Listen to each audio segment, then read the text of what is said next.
Trump survives another assassination attempt. Good morning, Kuhner country. Okay, my friends, saw the debate. I'm sure many of you did as well. In fact, I'm probably functioning now on about 1 hour sleep. Looked at a lot of the post-debate analysis. Spoke to people within the Trump camp. Anyway, here is my take on what happened yesterday. What we saw yesterday in real time for 90 minutes, and make no mistake about it, was another attempted assassination of President Trump. A political, journalistic assassination. This was an ambush. Trump, as I warned him when they negotiated those two debates, the first one with CNN, this one with ABC, I said, you're walking into a trap. And that's exactly what he walked into last night. This was not a debate. This was a 3-on-1 coordinated ambush. And I'm going to say it. I don't care if people like it. ABC News gave Kamala Harris the questions ahead of time. There's no doubt in my mind. She was incredibly well coached. She was very well prepared. She had all of these rehearsed, canned answers on almost every single question. And what stood out to me most of all, we're not talking now anymore media bias or favorable coverage, or this were two Democratic Party operatives, David Muir and Lindsey Davis, the two so-called moderators. And their job was to take Trump down last night. Every question they asked was loaded against Trump. They interrupted him repeatedly. By the way, they cut him off repeatedly. He often wasn't even allowed to finish his point. Kamala Harris, by the way, got significantly more time than Trump did. But the big one was when they kept fact-checking Trump, even when the stuff that he was saying was 1,000% true. And yet they never once fact-checked Kamala when she repeated outrageous lie after outrageous lie after outrageous lie. And so the goal last night was to paint Trump as an extremist, as a wild man, as someone who is a bitter, gloomy, grumpy old man who's starting to lose his faculties. Okay, that was the objective of Kamala Harris and clearly of ABC News. And what we saw last night, before we even get into the details of the debate, ABC News Disney tried to take down Trump last night. I think now there's no question about it. Now, let me just say this, okay, because I need to say this. I don't understand these Republicans. I don't understand them. There is something seriously wrong with, I go on about liberalism as a mental disorder, and it is. There's something seriously wrong with a lot of Republicans. I don't understand why. They constantly agree. It's like Lucy, Charlie Brown, and the football. How many times do they have to pull the football on you before you realize this thing is rigged? How many times? And, you go to these Trump rallies and all they do is shout fake news, which is true, but then you run to fake news to moderate debates. And then you complain afterwards, oh, it was rigged against him. It was a journalistic assassination attempt. It was a journalistic ambush. What did you think it was? Like, of course. Ben Shapiro, okay, the conservative commentator, yesterday said that ABC News, their performance last night was an absolute embarrassment. An embarrassment to the journalistic profession. I disagree. I do. I'm telling you, I strongly disagree. Because what is their profession? What is their job? Is it to hold politicians accountable? Is it to be fair and unbiased and objective and reveal the truth and information to the American people? No, no, no, no. What we saw last night, and I'm telling you, it is a cultural watershed. It is now the final nail in the coffin of the corporate media. Journalism, quote unquote, as we've known it in our country, officially died last night. That was not a debate. That was a lynching. That was a journalistic political lynching against Donald J. Trump. From the first question to the last question, all they did was repeatedly interrupt him, undermine him. It was 3 versus 1. In fact, David Muir at one point for 5 straight minutes is debating Trump. Trump wasn't debating Kamala. He was debating Kamala, David Muir, and Lindsey Davis. And I'm telling you, at times, they were even tougher on Trump than Kamala was. So the question now, and I don't get this, and I said it at the time, I said it over and over again. I said Trump is not Superman. He's not. You can't keep going into these ambushes and traps and think like, like a Svengali or like Houdini. You're going to keep escaping alive again and again and again. They're going to get you. Eventually they will. The odds the odds eventually are against you. He walked into a trap last night, and it was a well-laid trap. Now, why do Republicans continue to agree to have these propagandists? And that's what David Muir and Lindsey Davis are. They're Democratic Party operatives. They're not journalists. No, I'm telling you, they fulfilled their profession last night. Their profession was to destroy and discredit Donald Trump. And in their view, they executed their job to a T. Forget ABC, CBS, NBC, just forget all that. It's DNC. That's all that matters. It's Channel 1 DNC, Channel 2 DNC, Channel 3 DNC, Channel 4 DNC. Forget the other letters. So, last night, no. David Muir makes way over $20 million a year. He earned his keep. He earned his money. Lindsey Davis makes millions. She earned her money. Their job was to hammer Trump, and they did.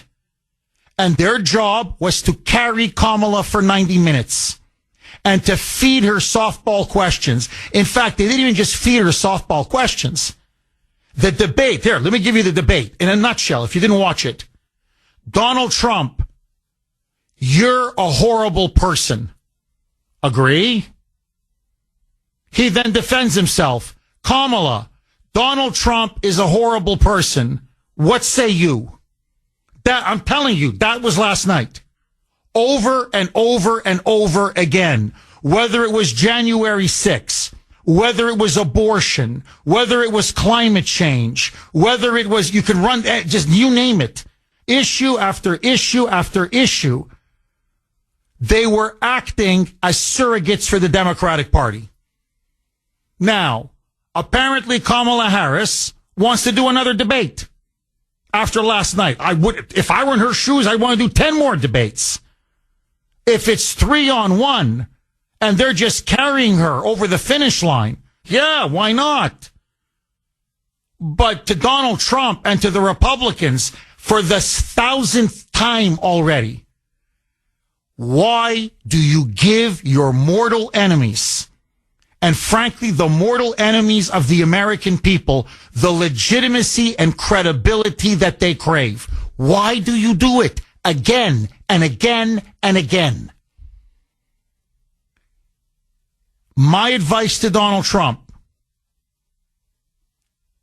if you're going to do a debate, only do it on Fox News or Newsmax. That's it. That's it. Okay, forget Newsmax because Kamala will never agree to Newsmax. So then, it's going to be on Fox or just don't do it. Just don't do it. It's not worth it. It's not worth it. And what did I say at the beginning? I said, why did he agree to initially with Biden? I go, why? Why did you agree to the debate on CNN and ABC? I said, why walk into ambushes? Why?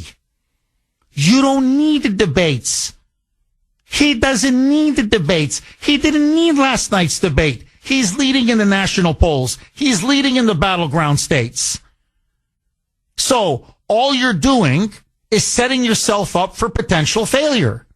Now, the only good thing about last night is that I don't think it moved the needle. Look, I'm not going to sugarcoat this. I think Trump had a bad night. I don't think it was his best debate performance, far from it. For much of it, thanks to Muir and Lindsey Davis and Kamala coordinating, Trump was on the defensive most of the night. I think there's no question. He landed some good blows. I thought he missed some real opportunities. But the fact of the matter is, whatever you think about Trump's performance, and I'm telling you, it wasn't one of his best, either do it on Fox News or don't do another debate. I'm sick of these. Your calls next.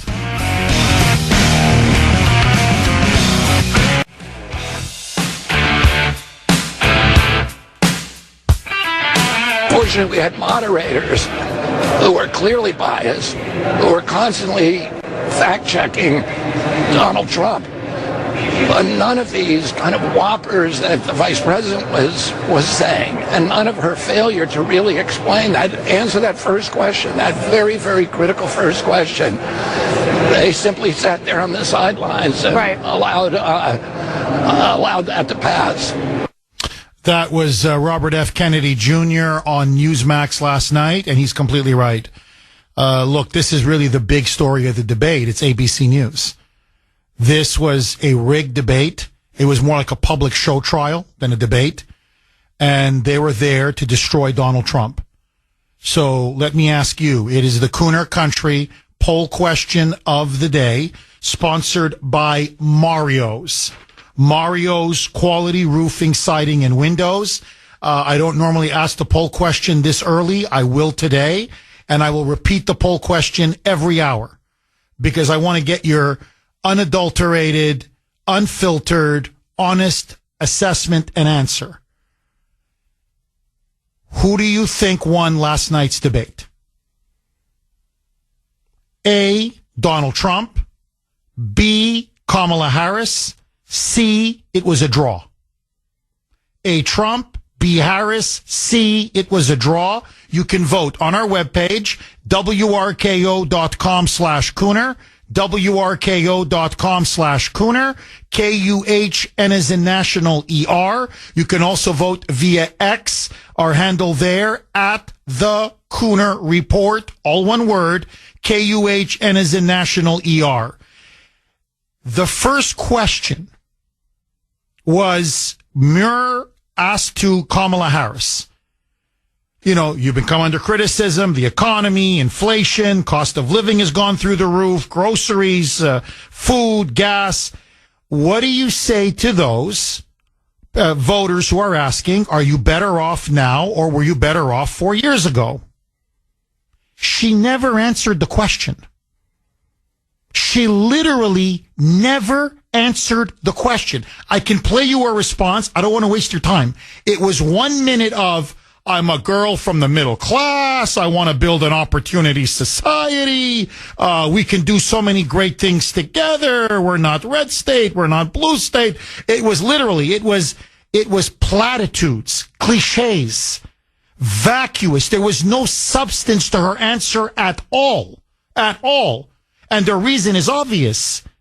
Because you're not better off than you were 4 years ago. The Biden-Harris record sucks. Their policies suck. Now, what I found surprising, I'm going to call it the way I see it.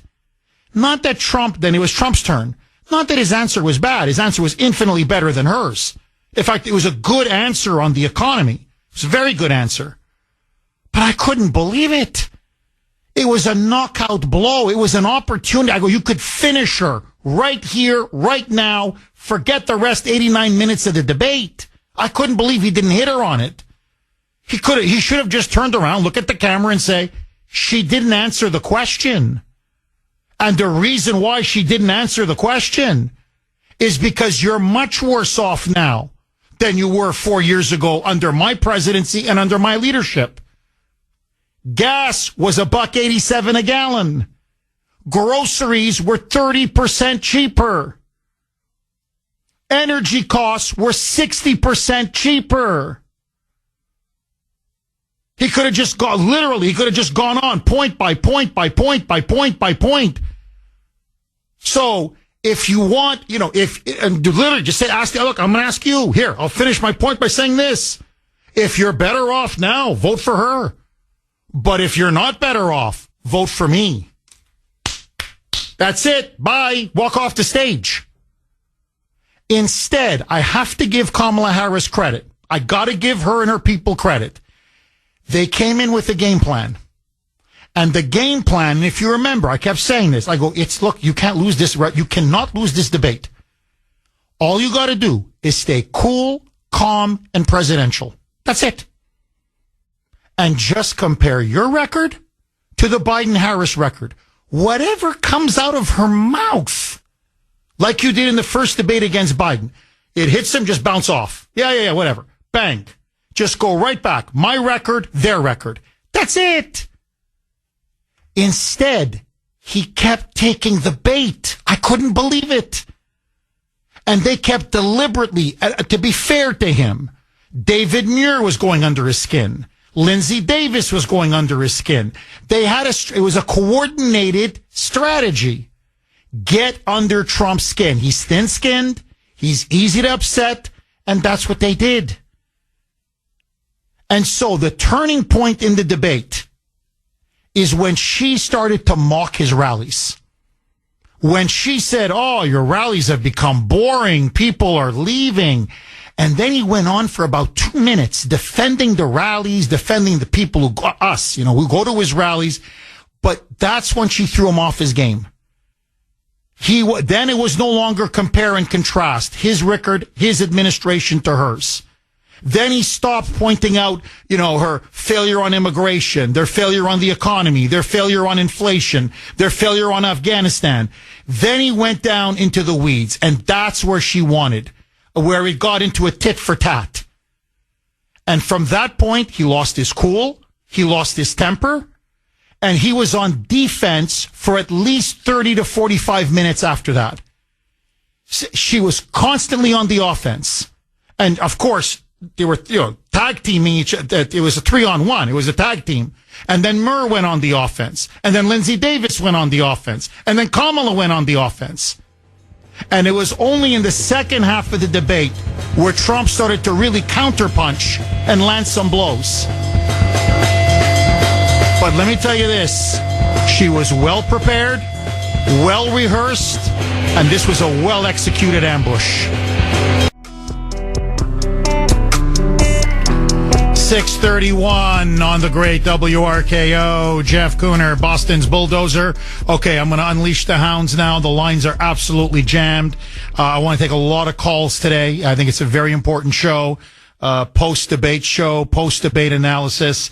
I just want to play one cut because many are texting saying, hey, Jeff, could you just play a little bit from the debate? Because we didn't watch it the way, we have jobs. You have to get up early. So we weren't able to, either see all of it or we only saw parts of it. This is the first question.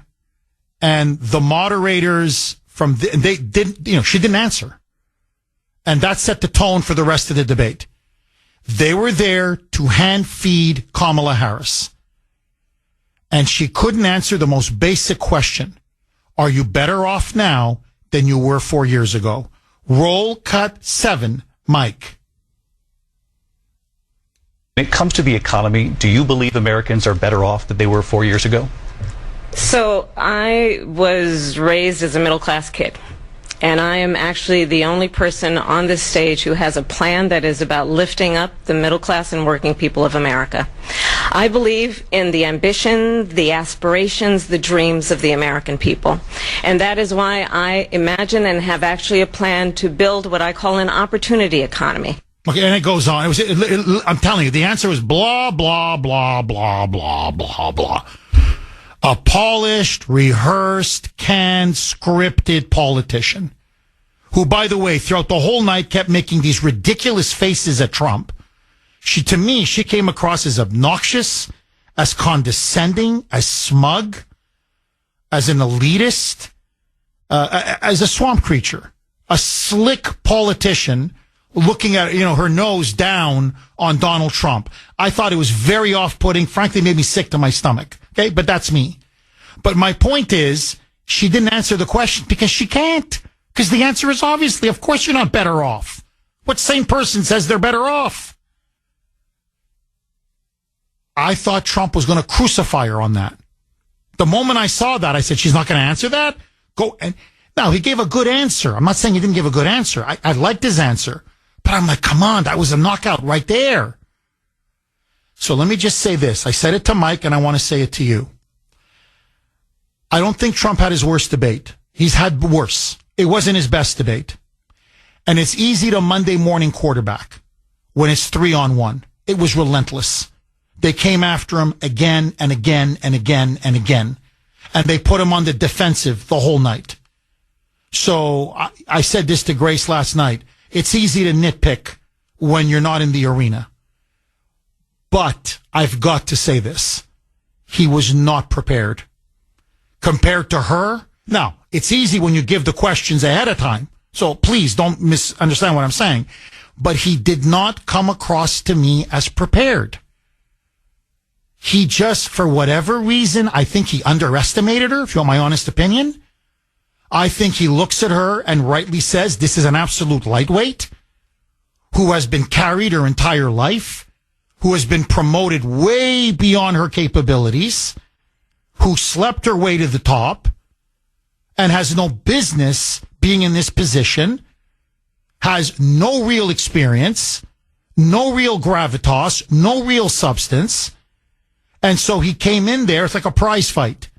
As I said to Mike, I said, this reminds me a lot of Mike Tyson and Buster Douglas. Mike Tyson in his prime was the best fighter in the world. But Buster Douglas was a club fighter. Tyson should have destroyed him in 2 rounds. But Tyson didn't train. Tyson was overconfident. Tyson underestimated Buster Douglas. He came prepared, and he shocked the world. You never underestimate your opponent. You just don't do it. Especially him, of all people, should know when you're walking into the lion's den. This is ABC News, man. George Stephanopoulos literally read on his TV show that the mission of ABC News, he said it publicly, is to ensure Donald Trump's defeat and destruction in November. Well, they're headhunting, man. So you're coming into an arena where it's not 1-on-1, it's 3-on-1. So you got to prep for Kamala, you got to prep for David Murr, and you got to prep for Lindsey Davis. So let me just end this and go right to the calls. I think on that's on Trump. That's on Trump. Now, everything being said and done, I don't think this moved the needle at all.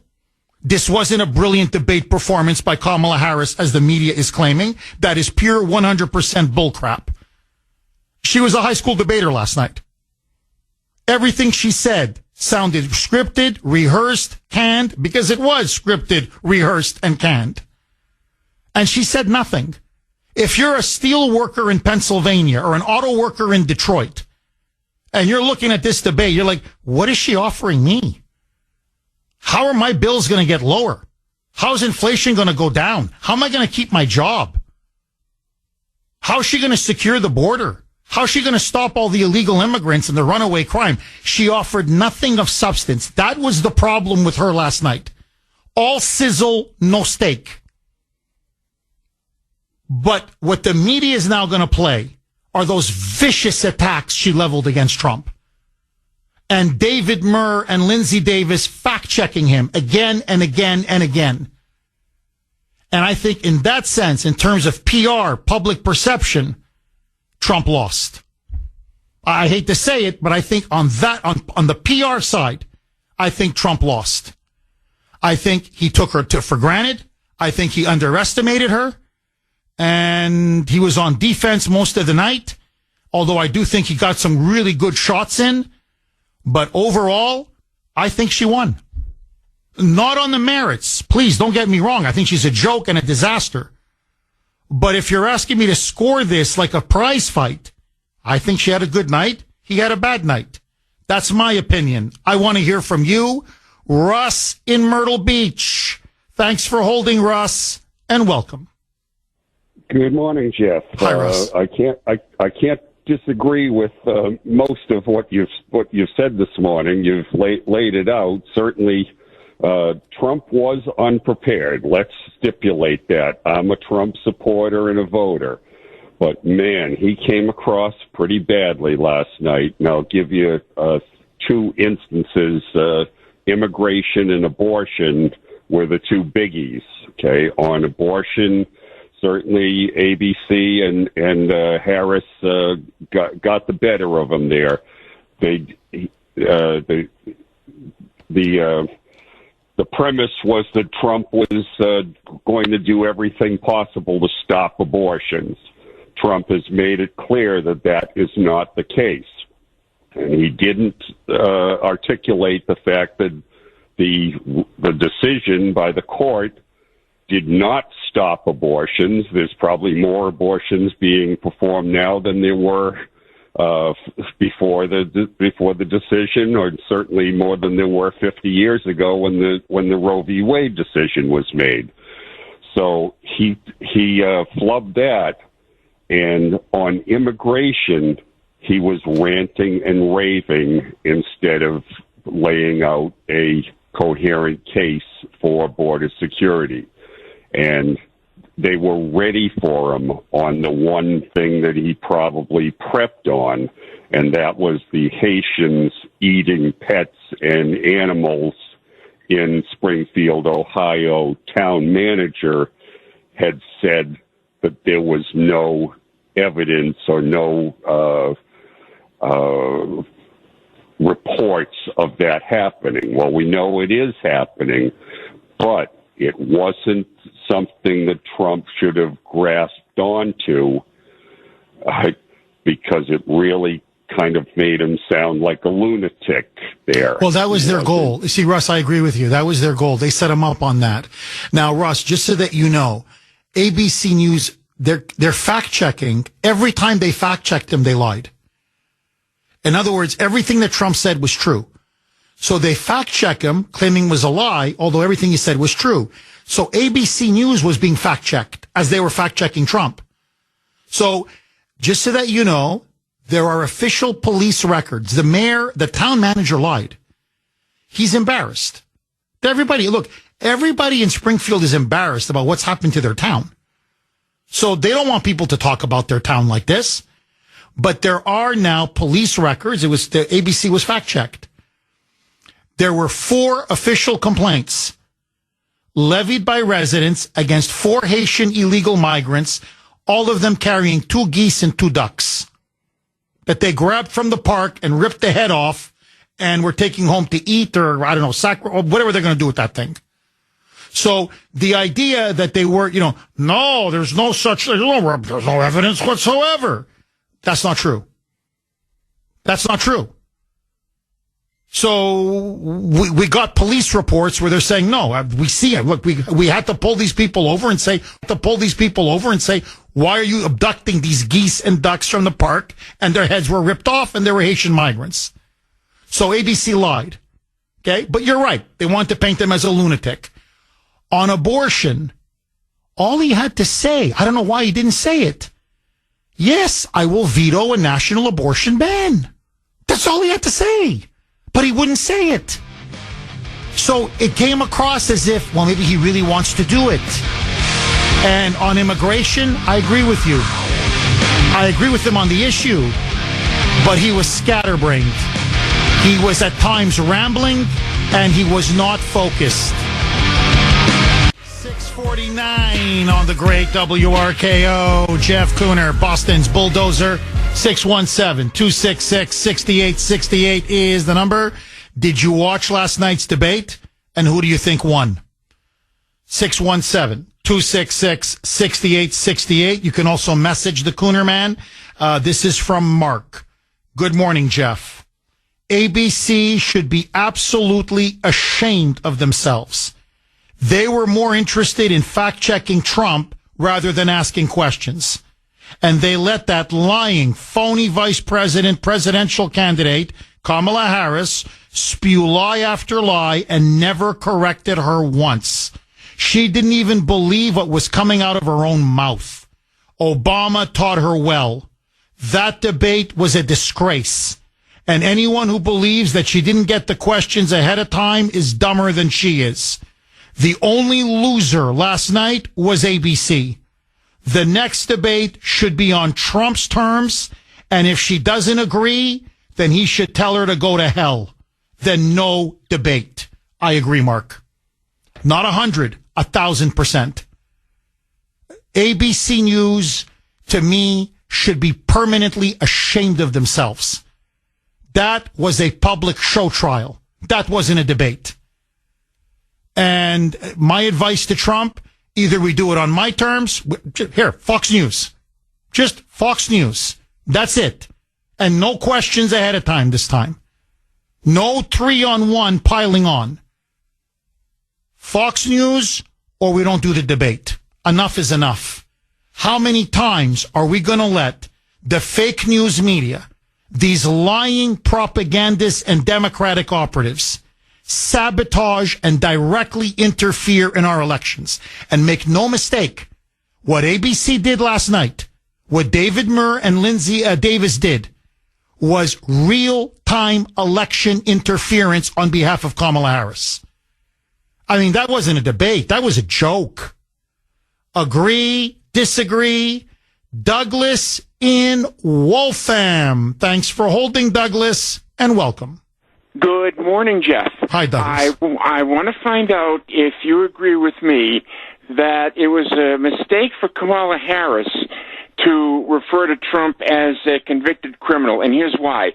He came back and talked about Biden-Harris engaging in political persecution of an opponent, and that's something that doesn't sit well with anybody. So when I heard that, I said to myself, Trump just made her look worse than she tried to make him. And I decided then that I wanted to call you this morning and see what you thought of it. Look, Douglas, there's no question. She did not look good last night. I think she had a better night than most people expected. But even, Grace asked me, this was like a couple hours before the debate. She says, well, how do you think it's going to go? I said, well, I think the Trump people have made a big mistake. She goes, what do you mean? Because they set the expectations for her so low. So if you keep telling people she's a dunderhead, she's an airhead, she's stupid, she's vacuous, she's an empty suit, unless the person comes on stage and, falls flat on their face like Joe Biden did, they're going to exceed all expectations. And no, I remember 2020, not that she's brilliant, far from it, but look, I remember how she tore into Biden and called him a racist. She knows how to execute her lines. And what you can tell, and Douglas, you may disagree with me on this, what you can tell from last night's debate, she spent weeks prepping. Weeks. She was prepping. They gave her the questions ahead of time, no question. But she was well coached. And notice her hand movements. She's copying Obama. Her hair, her teeth. It's a movie. It's like what Tulsi Gabbard said. Lights, camera, memorized lines. They're coaching her the way they're coaching an actress. And that's what you saw last night. It was a manipulated show. She didn't look, just objectively. Okay, I know you're making specific points, but just stand back. Here's a woman that opposed fracking. Her whole career, she's opposed fracking. She co-sponsored Bernie Sanders' bill, Medicare for All. wiping out private health insurance and imposing a Canadian-style single-payer, government-run, socialized healthcare system. She co-sponsored it. Nothing. None of this was mentioned. She supports amnesty for illegals, including free health care, free college, and all the welfare that they want. This is her position. American people didn't see that last night. Here's another one. In 2019, please, all of you, you've got to hear this. She answered a form from the ACLU in which she was asked, do you support taxpayer-funded sex change operations for illegal aliens and criminals in federal prisons? Her answer, yes. Yes. She doesn't want to just give them amnesty and health care and free college and Social Security and Medicare and welfare, which, by the way, would literally bankrupt the United States. Okay? No one mentioned that. She wants to give them free sex change operations. And if you're a murderer and a rapist in prison, free sex change operations. Now, ABC News' job was to suppress all of that. They don't want you to know what she really stands for, what her real policies are. Forgive me. And Douglas, this is to me what I think is the most Orwellian thing I've ever seen. All night, David Muir, Lindsay Davis, the two moderators, and Kamala Harris. Trump is a threat to democracy. Trump will terminate the Constitution. Trump will be dictator on day one. That was the garbage they were spewing for 90 minutes. What did we see last night? What did we see last night? They're trying to ram through a presidential candidate, impose her on us, without the American people even knowing where she stands on the most basic fundamental issues. They're deliberately lying and manipulating us so that we don't know what we're voting for in November. It's a movie. It's this Hollywood production. It's an image. It's a brand. It's a product. But don't ask where she stands on policy and on the issues. Just get her in the White House. What my stomach was turning last night, I said, this is disgusting. This is, I'm telling you, something out of the Soviet Union. You know, they had elections too. And the media would just fawn all over them and cover for them and protect them. And that's what you saw last night. Their job was to get Kamala over the finish line and to go out there and bleed Donald Trump, attack Donald Trump, paint him as a lunatic. That was their job. And all Trump had to do was stay cool and calm. Because he's got a record and she doesn't. No matter what they say, come back to your record and compare it to their record. That's it. Like, literally, that's it.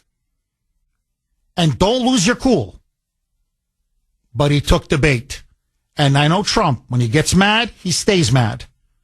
And that's why he was at times rambling. At times he was not focused. He was a little bit incoherent. He was kind of scatterbrained. He was sort of mixing in topics. Look, you can tell he felt sandbagged. And I think the mistake that he made was he again underestimated his enemies. He thought ABC was going to treat him the way CNN did. CNN, to be fair, Dana Bash and Jake Tapper were, I wouldn't say fair, but they were semi-fair. And he thought, well, they'll be the same. He didn't expect a 3-on-1 tag team, a 3-on-1 pylon. And so when he saw that, he got angrier and angrier and angrier. And the problem is, Douglas, when you're angry, you don't come across well. Final word to you, Douglas. I hear you. However, I don't think it changed any minds. I still don't think that people see Kamala as somebody who is really capable. I think that it is. Are you better off now than you were 4 years ago? And we were better off with Trump. And I really think that's what's going to happen on November 5th. I agree. Douglas, I agree. And thank you very much for that call. Look, let me just ask you this. If you watched the debate last night, okay, I'm not trying to score points. I'm being now an objective journalist for this 1 second here, okay, for this one question. You're worried about how you're going to pay the bills, how you're going to pay your groceries, how you're going to pay your rent or your mortgage, how you're going to make your car payments, how you're going to tank up and get to work. Okay, so in other words, how are you going to make it? 90 minutes. Did Kamala Harris ever once offer a concrete policy that's going to lower your energy bill, lower your grocery bill, lower inflation, lower what you're paying at the pump? I'm just objectively, did you say any time during 90 minutes, no, that's going to make my life better? That's the problem. That's why it won't move the needle. So, yes, it's theatrics, it's atmospherics, it's PR, it's perception, and she won the perception battle, I think. But in the end, you can put lipstick on a pig, it's still a pig. Snake oil is still snake oil. And that's what she's selling now. She's got nothing to sell. 617. And that's why I don't think it moved the needle. We'll find out, but I don't think so. 617-266-6868. Larry in Leominster. Thanks for holding, Larry, and welcome.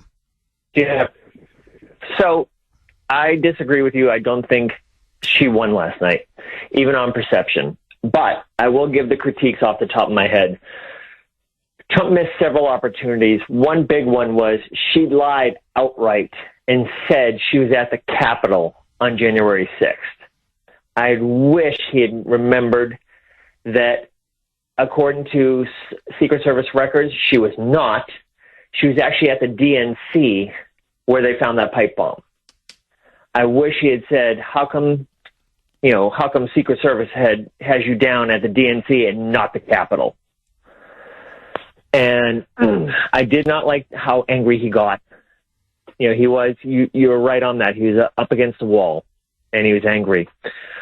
But as far as it goes, there was a, how do I say this? There was a survey, I guess you'd call it, where they asked, it was especially bad news for Kamala on Gen Z from millennials as well. They asked, who do you know better on their policy? And the overwhelming majority says, we don't know what she stands for.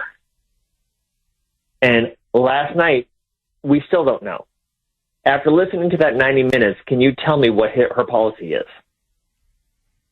Oh, you're dead on. You're absolutely dead on, Larry. Now, I was screaming at the television, pumping my fist when, did you happen to notice that they lied to Trump beforehand because they said the mics would be muted? They weren't. And he got in twice, not once, but twice, that, excuse me, I'm speaking. And that got under her skin because you saw the reflection on her face, her reaction. Larry, I agree with you. The only thing is, and we warned Trump about this. You're right. I mean, in that sense, the muted mics worked for him. But there were other moments. I mean, I can play you the cuts where Trump is really landing blow after blow, and Muir just cuts him off. He just literally just shuts his mic off. You see? So, in a way, that was a double-edged sword. No, look, I think, Larry, when everything is said and done, you're right. She offered nothing of substance. She didn't really, in fact, if anything on abortion, she presented herself as a complete radical. In fact, I thought he won the abortion segment. He won it by coming across as a moderate, saying, look, I just want to leave it to the states. Now, I think he made a mistake. He should have said, I would veto a national abortion ban. I don't know why he didn't say that. But outside of that, when he turned around and said, why don't you ask her in the 7th month, the 8th month, the 9th month, if the baby is born alive in a botched abortion, does he favor the right of killing that baby? Why don't you ask her? They wouldn't ask her because their job was to protect her. Because if they did ask, the answer is obvious. She wants no restrictions on abortion of any kind whatsoever. So again, the moderators were there to help her every single step of the way. The other part that I thought was disgusting is when Lindsey Davis, all self-righteous, tries to fact check Trump and saying, oh, you're claiming that there's, post-birth abortion. That's a lie. It doesn't exist in any state. It exists in 8 states, including in Tim Walz's Minnesota. Forget 1 state, in 8 states, where if a baby is born during a botched abortion in the 7th month, the 8th month, the 9th month, okay, it's, 36 weeks. It's got a full head, 2 arms, 2 legs, a heart, lungs, pancreas, liver, kidney. It's a baby. And the baby is born alive during a botched abortion, they kill the baby if the mother wants the baby dead. So Lindsey Davis lied. That's what I'm saying. They were fact-checking Trump when what he was saying was true. To make him look bad, to make him look like an extremist, and to protect and shield Kamala. What say you, Larry? So it wasn't the moments like Mitt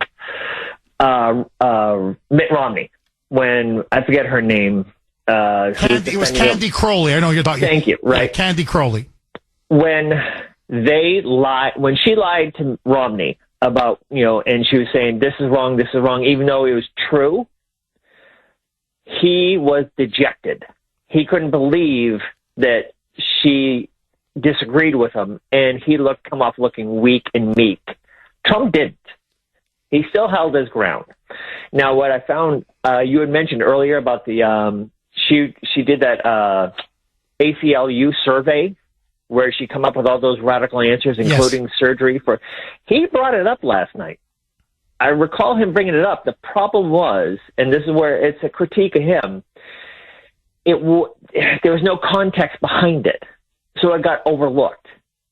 He didn't explain better that she had come up with all these radical on this questionnaire. He just said it outright at one point in the debate, and there was no context behind it, so it'd be hard for people to lock on, well, what's he talking about? That's another critique of him. Well, I think, Larry, look, this is, again, if I think Trump, if he's honest with himself, sit back and says, no, I got angry. Because, when you're angry, that's what happens. Things just start flying out of your mouth. You're not focused as, take a breath. Okay. Be really coherent, build a case, focus on a point like a laser beam. Instead, and look, in a way, I'm cutting him slack. I am, because it was 3-on-1 and he knew it was an ambush and he realized he was caught in an ambush. So, and Larry, as a veteran, you know what it's like. You're caught in an ambush. Your back's against the wall. Your adrenaline is pumping. You're in combat mode. And he was in combat mode 90 minutes. No, I knew it went bad. He was doing very well at the beginning. She completely bungled that first question. That says everything you need to know about her.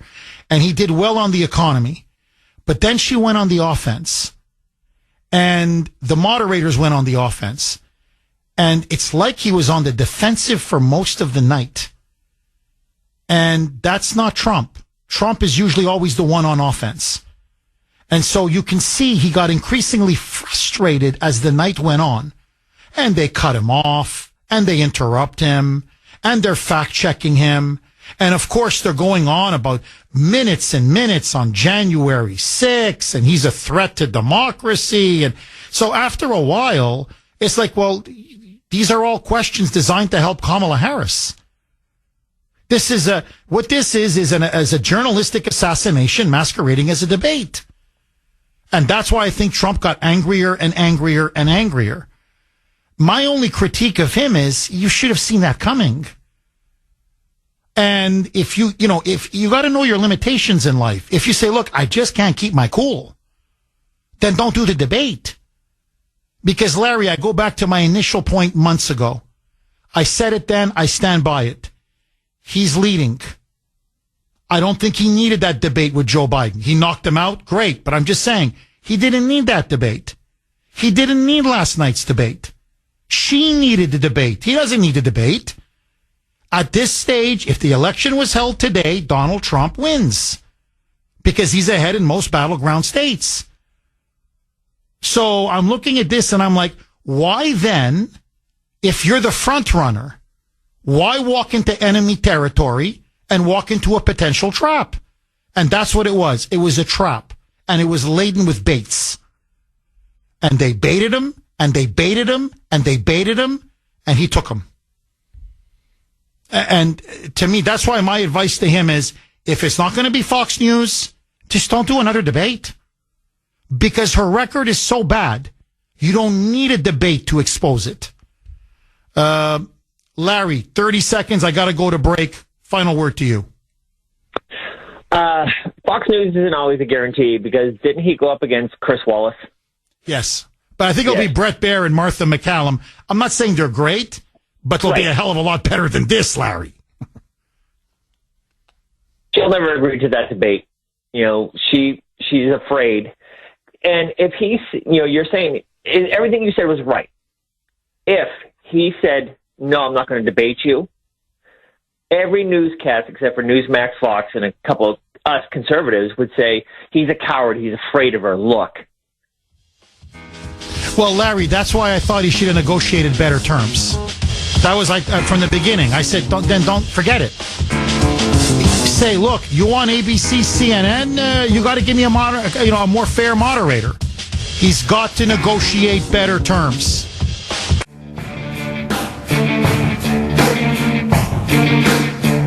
$7:20 on the great WRKO. Jeff Kuhner, Boston's Bulldozer. 617-266-6868 is the number. Okay, the text line, I don't think, since I've been on the air, I don't think I've seen reaction like this. Anyway, the text line is insane right now. 70470. Many of you are weighing in. Okay, this is from 602. Jeff, in Kamala Harris's opening statement last night, she said that tonight we're going to hear a lot of lies. She was right. But the lies weren't from Trump. By the way, she was caught in 21 lies. 20, and some of them were massive. I'm talking huge whoppers. But I'll get to that soon. Okay, here's another one. This is from 617. Jeff, any intelligent person who watched that debate last night saw ABC prove what they are. The mainstream media is clearly the enemy of the people. Just because it's called ABC and then in quotes news doesn't mean it's the truth or that it's subjective. And they showed us all who they are, last night. And there's no question. I mean, as I said earlier, that was a public show trial.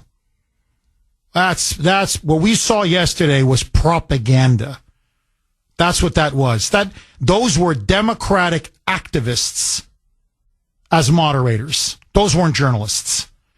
Okay, now what's interesting, the C-SPAN poll. So C-SPAN held the poll, and they said who won the ABC News presidential debate? 75% Trump, 25% Kamala Harris. X did a poll, Elon Musk's site. Who won tonight's debate? Trump, 73%, Harris, 8%, the moderators, 19%.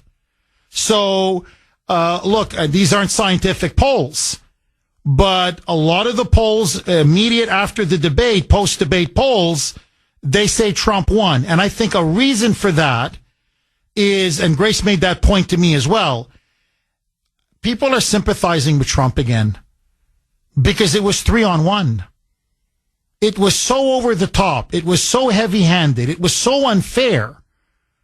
It was so discriminatory against Trump that people are like, come on, it's rigged. Come on. This is not a debate. This is a lynching. And so I think the sympathy factor, and for all of his anger, for all of his fire and fury, he still offered substance over and over and over again. She offered nothing except cheap cliches and platitudes. Okay, very quickly, because I want to go to Lisa in Stoughton. It is the Kuhner Country poll question of the day. I asked it last hour. I want to ask it again. Sponsored by Mario's. Mario's quality quality roofing, siding, and windows. Who do you think won last night's debate? I want to hear from you, Kuhner Country. A, Donald Trump. B, Kamala Harris. C, a draw. You can vote on our webpage, wrko.com/Kuhner, Kuhn as in national ER, wrko.com/Kuhner, or if you prefer, you can vote via X. My handle there, at the Kuhner Report, all one word, Kuhn as in national ER. So far, Kuhner Country, Trump. So far, 54% of you say Trump won. 22% of you say Kamala won, and I think that's more the PR, not the substance of the debate, the public relations, the perception of the debate. And 24% draw. So far, Kuhner Country, it's 54 Trump, 22 Kamala, 24 draw. Lisa in Stoughton. Thanks for holding, Lisa, and welcome. Good morning, Jack. How are you? I'm good. How are you, Lisa? Oh, well, my blood pressure, my Italian blood is boiling from last night, and I wanted to jump through the TV screen last night, to be honest with you, what they were doing to him. She was basically manipulating him last night, and she was prosecuting him like as if he was in court. And the moderators were going along with it. And to make him look like a bully, just like you said in the beginning of the year, to make him look like a bully and to sit there and make him look like he's crazy. And he's not crazy because I have proof of that Haitian thing going on because that happened at the Avon Flea Market this past Saturday. And that's the truth. There was a lady going around. She was a Haitian woman. She was going around with two sick, malnutrition puppies, skinny, shaken, scared puppies, trying to sell them for $800 a piece. I couldn't just sit there and let this happen.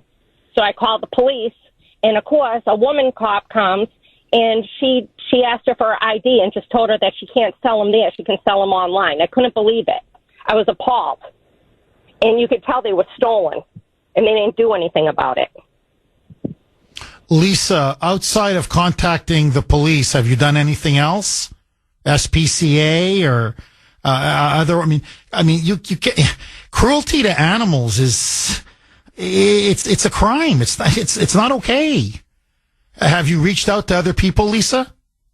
Yes, I have. And a lot of people are spreading the word. And I actually inboxed you on Messenger, the videos for proof.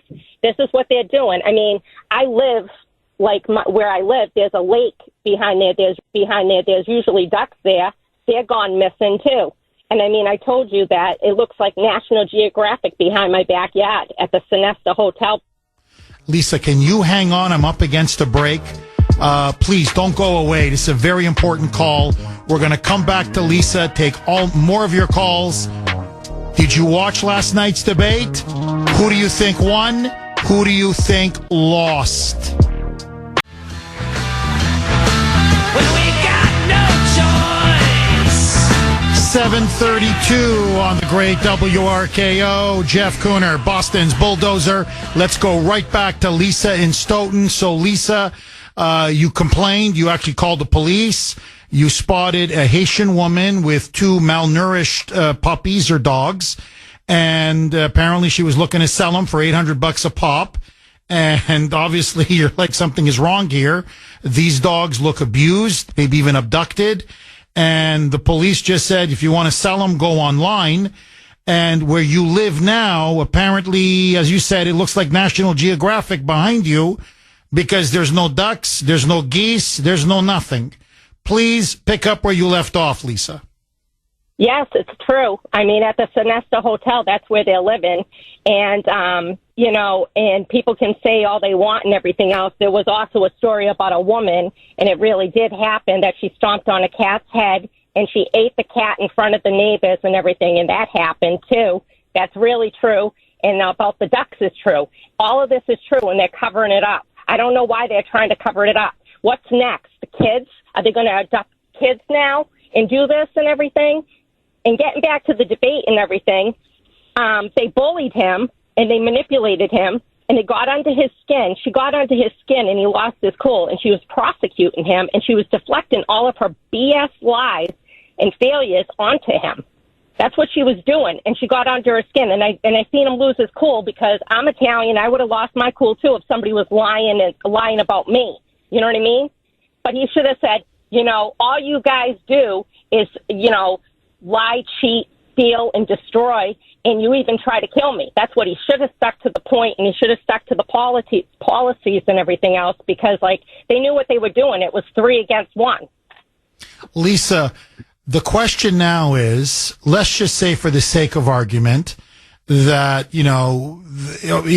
people watching say, Trump had a bad night. Okay. Do you think it's moved the needle at all in terms of gaining support for Kamala Harris? Or do you think, well, yeah, it wasn't Trump's best performance. As you put it, they got under his skin. He got angry. He missed some opportunities. She seemed well rehearsed, well prepped. Do you think in the end, will it have any effect on the election? Or do you think we're just going to forget about this debate and it'll have no impact in the long run? I hope it doesn't have any impact, because he did lose his cool.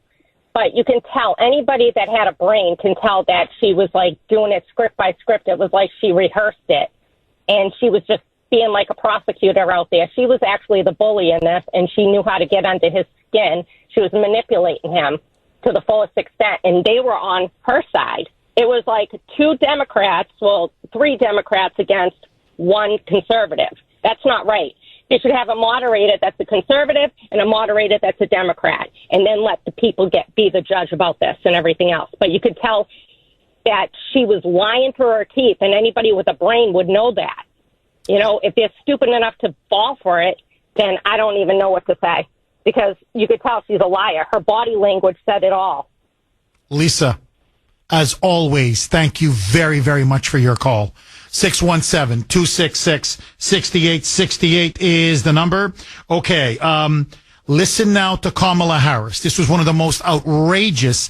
They kept fact checking Trump, even though everything he said was true. Now listen to this. They never fact checked Harris. She kept going on about Project 2025. Trump has nothing to do with Project 2025. They didn't fact check that. The Charlottesville hoax. She repeated that. You want to talk about debunked?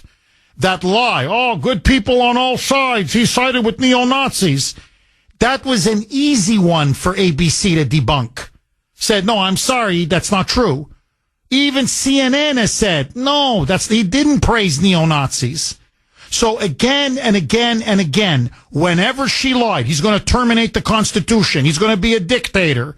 He's going to put his opponents in jail. And they never even said, where are you getting this from? So when she lied, they never fact-checked her.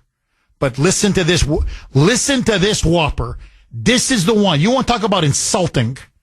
Here's Kamala Harris. Roll cut 10, Mike.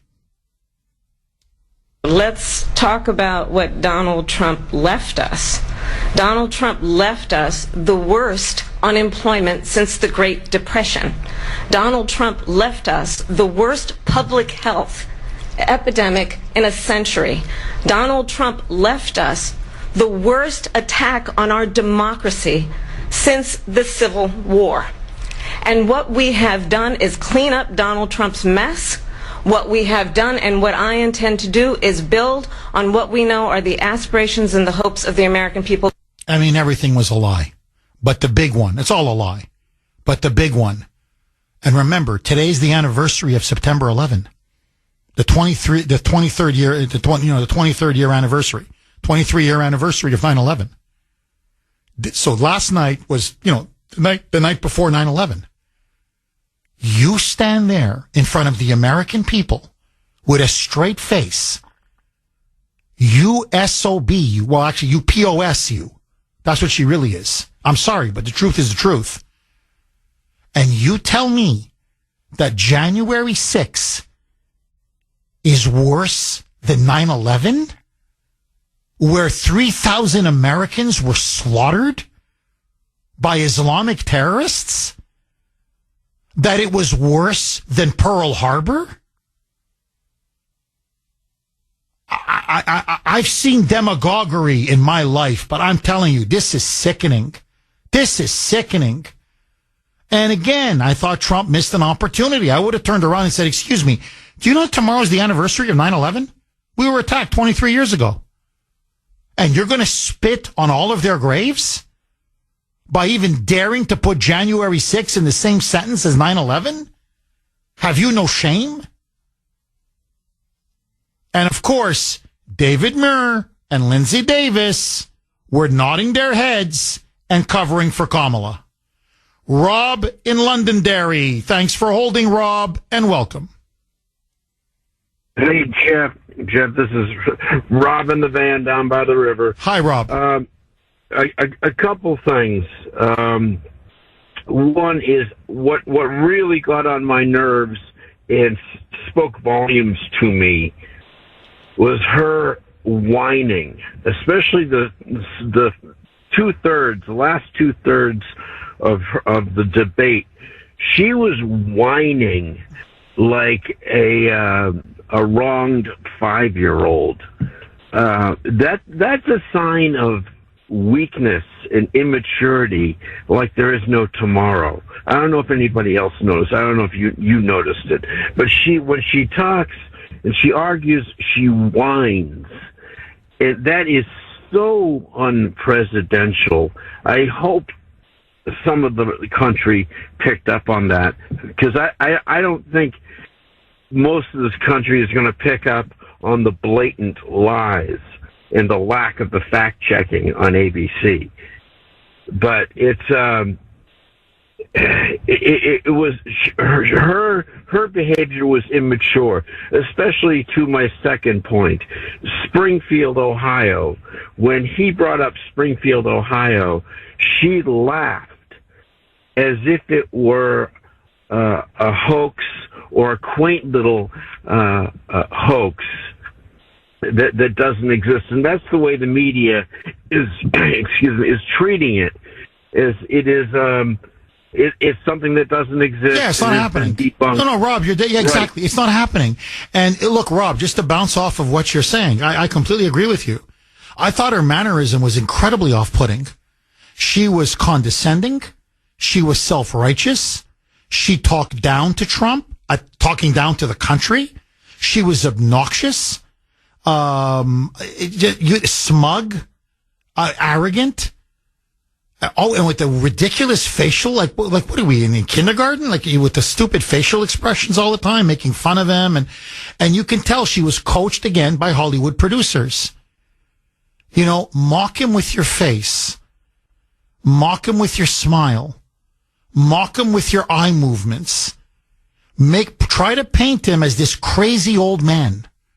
Oh, really? Springfield, huh? Yeah, they're eating pets, huh? Yeah, okay, oh boy, oh, okay, whatever, Donald, sure.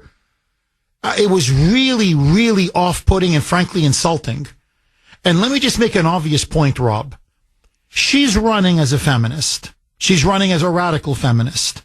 The party that can't define gender, that cannot define what a woman is now telling us it's time for a woman to be president. Just because of the plumbing.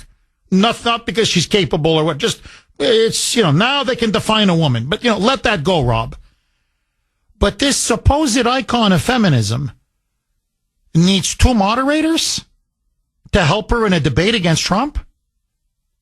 It's got to be 3-on-1 for her to be able to go in there and debate him, mano or womano, to go toe-to-toe with Trump.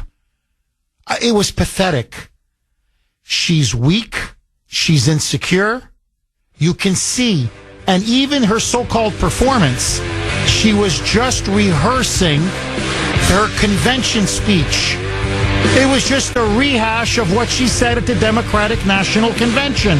It's the same speech over and over again. 7:49 on the great WRKO. Jeff Kuhner, Boston's Bulldozer.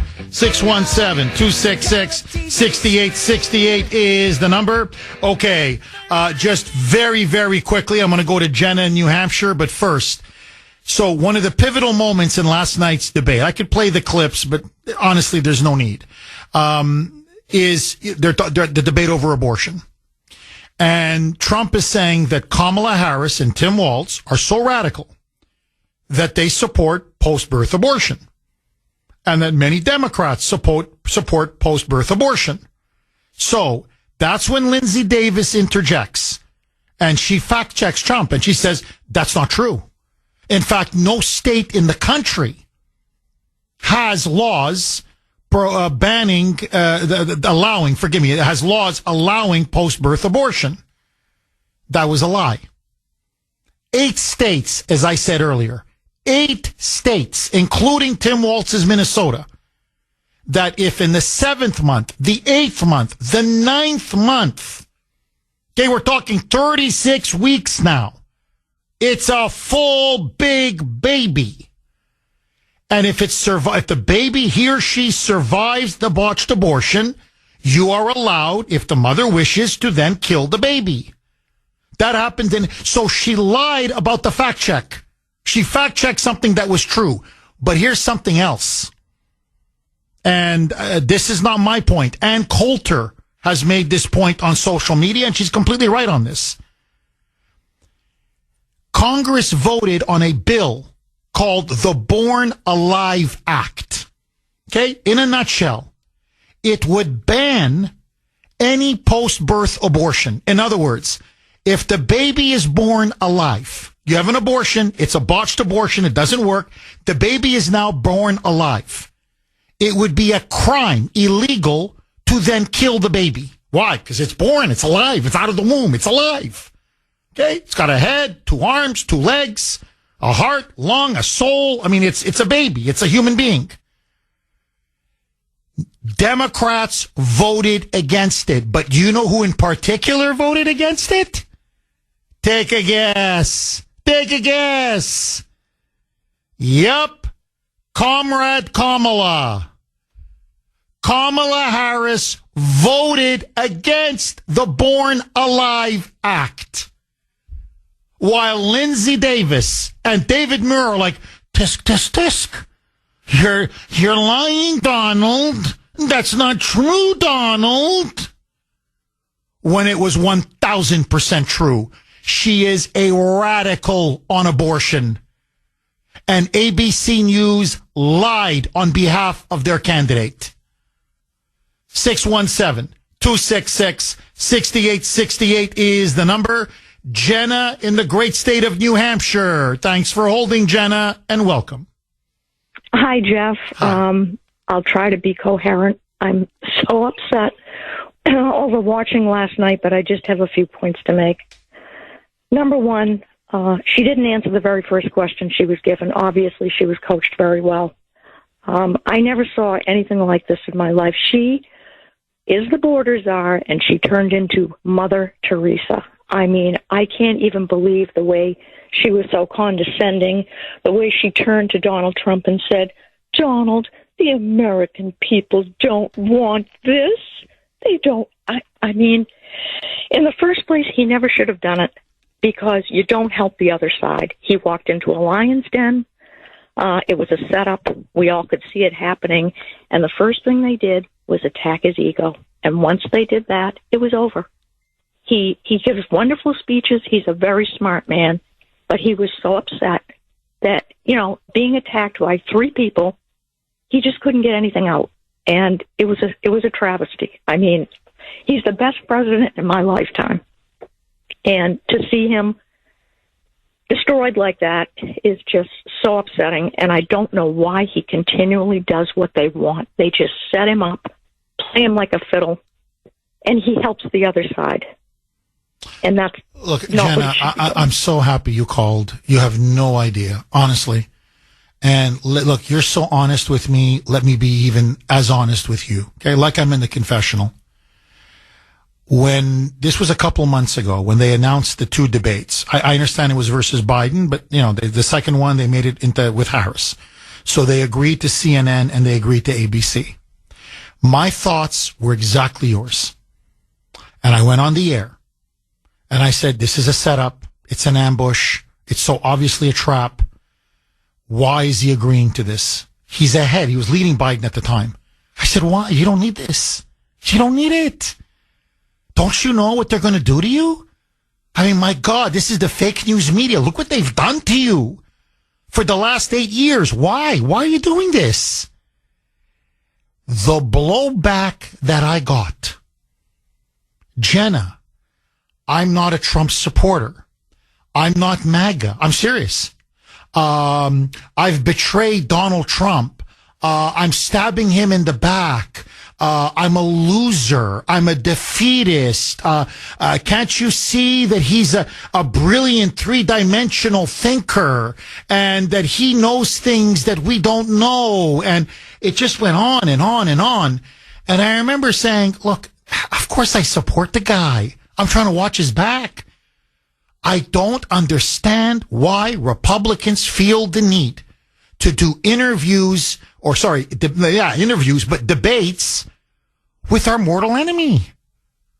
And they tell us now, they're not hiding it anymore. They're our mortal enemy. ABC News came out, George Stephanopoulos. We have one goal here at ABC News. You can look it up. It was on his show. He said it. It was his monologue. Our goal is to defeat and destroy Donald Trump in November. I'm like, scratch him off the list. No, we're not going to do a debate. Why would we do a debate with them? They're telling us we want to blow your head off. It's not an actual assassination, but a journalistic assassination. I don't understand that kind of thinking. Now, luckily, he's so good on policy. His record was so good as president that I don't think this is going to have an impact. I really don't. I don't think she's going to get any kind of bump in the polls. Okay? But I'm just saying, but why? I don't understand. Why? Now, look, the era of the big media, the corporate media, is over. It's over. Why can't Trump turn around and say, no, we're going to do a debate on X? Everybody has a computer. Everybody has an iPad. Everybody has an iPhone. We're going to do it on X. No moderators. Just a timekeeper. That's it. 5 minutes on immigration for you. 5 minutes for me. If you want a rebuttal, 1 minute each. And then do the economy, do inflation, do foreign policy, do abortion, do crime, do 7, 8 issues. That's it. Why do we have to even have moderators anymore? Because if they can't conduct themselves professionally, and they can't, then don't do it. And instead, again, I go back to Lucy and Charlie Brown. She keeps holding the ball, and we just keep kicking, and they keep pulling the ball, and we land flat on our back. Again, and again, and again. And mark my words, Jenna, you can hold me to this, and I'm going to give you the last word, I promise. She's not doing Fox News. Last night after the debate, her top campaign person came out and said, we want another debate with Trump. Now, by the way, if she had won it so decisively, why would you want a second debate? To me, the one who wins a boxing match doesn't ask for the rematch. It's the guy the fighter who lost the match is the one that says, I want a rematch. So, to me, that shows I don't think she did as well as they thought that the media's claiming she did. Maybe PR-wise, yes. She looked better. It was more rehearsed. It was scripted. He came across as angry. But in terms of moving voters, I don't think she did it. So that's why I think they asked for the second debate. But let that go. Trump should now come out. You want another debate? Fine. Fox News, that's it. That's it. Or if you want X, that's it. We did CNN, liberal, more than liberal. ABC, that was an assassination attempt. That was an ambush. So, I'm sorry now. You're going to have semi-fair moderators. I'm not asking for any special treatment. Let's really have a one-on-one debate. Not 3-on-1 every time. Now, that's it. If not, don't bother doing it. You don't need to do it. Final word to you, Jenna. Agree, disagree? Agree with that, Jeff, and I just don't know if it'll happen, but the worst thing about this whole thing is she told 21 lies. They fact-checked her one time. The problem is once the debate is over and everybody shuts off their television, you can't go back and talk about all the lies she said. So then he winds up just looking like a buffoon, and the 3 against 1 all played out perfectly well. And that's it. You're done. It was part of the movie. Kamala the movie, as they're trying to sell her to us. She should get an Academy Award, seriously. Well, there was an actor, and that's what Tulsi Gabbard said last night. She said, you don't understand. I know Kamala Harris. Kamala Harris, they're grooming her now as an actor. This is an actress. That's what we're watching now. It's an actress. Lights, camera, memorize lines. Hollywood professional. I'm not kidding. Literally, Hollywood professionals. You're going to do her hair this way. You're going to do her lipstick this way. You're going to dress her this way. I want you to give these facial movements. Notice it was all Obama-isms. Her intonation in her voice, she's copying Obama. Her hand gestures, completely copying Obama. This is all deliberate. So, with her facial expressions all night yesterday, he looks like he's crazy. He's a buffoon. He's an extremist. Oh my God, look at him. He's weird. Oh my God, he's a crazy old man. Everything that she's connotating with her eyes and her face, that's all acting. And that was in complete coordination with David Murr and Lindsay Davis. So, and by the way, if you want to know the architect of this strategy of getting under Trump's skin, it was David Plouffe. They've admitted it. David Plouffe was Obama's senior campaign guy. And now he's the one running her campaign. And he openly admitted, he goes, no, we had one strategy. Not to talk about Kamala's record. They want to run from it. Not to be asked questions about what her policies are. They want to run from that. They said we had one goal, get under his skin, get him angry. Bait him. And they did exactly what you said, Jenna. And they asked Plouffe, well, what's his weakness? His ego. If we can just get at his ego, he's too thin-skinned, he's going to take the bait. And that's what she did all night, 90 minutes. She did not stop. So this was a well-scripted, well-coached, well-rehearsed, well-executed assassination attempt. This was an ambush. And ABC News colluded with the Kamala campaign to try to knock Donald Trump out. Jenna, if you were advising Trump, should he do another debate or should he just say to hell with it? The hell of it. Absolutely not. Unless, I don't even know if we can trust Fox. Bret Baier isn't exactly his best friend. And no, he's a never Trumper too. I agree with you. I just don't think he'll be as bad as ABC and CNN. I could be wrong, but I don't think so. But you're right. No, Jenna, I agree with you. You're right. Jenna, thank you very, very much for that call. Really good call. Okay, 617-266-6868 is the number. Okay, holy mackerel. Stuff is coming in.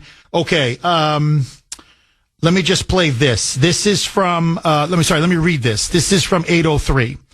Jeff, when Kamala Harris was the district attorney in San Francisco, she faced off several times with well-known constitutional attorney Robert Barnes. Now listen to this. Robert Barnes stated that Kamala was one of the least intelligent attorneys he had ever faced. But the one thing that she was good at was grandstanding. And that's exactly what we saw her do on that very first question last night. Secondly, I'm sure I wasn't the only one who noticed that Kamala modified her speaking inflection to sound like Barack Obama. It was absolutely unmistakable. Bingo. Everything about her is fake. Her hand gestures, fake. Her accent, fake. Her speech intonation, speech inflection, fake. All of her policies, fake. Her image, fake. Her background, fake. She kept saying it all last night. I'm a product of a middle-class family. Bull crap. You were raised in Westmount in Montreal, Canada. The wealthiest zip code in the entire country.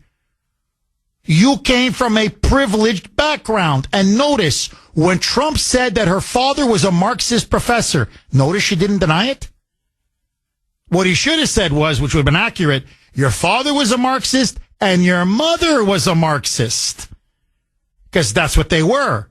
And you were raised as a red diaper doper baby. This is all you're going to be hearing about the debate. They got under his skin, and they got under his skin, and he got angrier and more frustrated. And this is now what you're going to hear. This is the only thing they're going to loop again and again and again. Trust me. Roll cut 4. This is when they're talking about illegal immigration, allowing millions into the country, and that's when Trump mentions Springfield, Ohio. Roll cut 4, Mike. Have done to our country by allowing these millions and millions of people to come into our country, and look at what's happening to the towns all over the United States. And a lot of towns don't want to talk. It's not going to be Aurora or Springfield. A lot of towns don't want to talk about it because they're so embarrassed by it. In Springfield, they're eating the dogs, the people that came in. They're eating the cats. They're eating the pets of the people that live there. And this is what's happening in our country, and it's a shame. Now, I don't know if you heard it. You can hear Kamala laughing in the background. ABC deliberately left her microphone unmuted so that the listeners, the viewers, can hear her laughing because they want to mock him. Here, I'm going to play it again, okay? So he's going on about the pets. And by the way, that's all true. Okay, it's all true. But it doesn't matter. Her facial expression is he's crazy. But remember, when he talks, the mic is supposed to be muted. The mic is supposed to be off. But notice, not this time. And she's cackling. Play it again, Mike.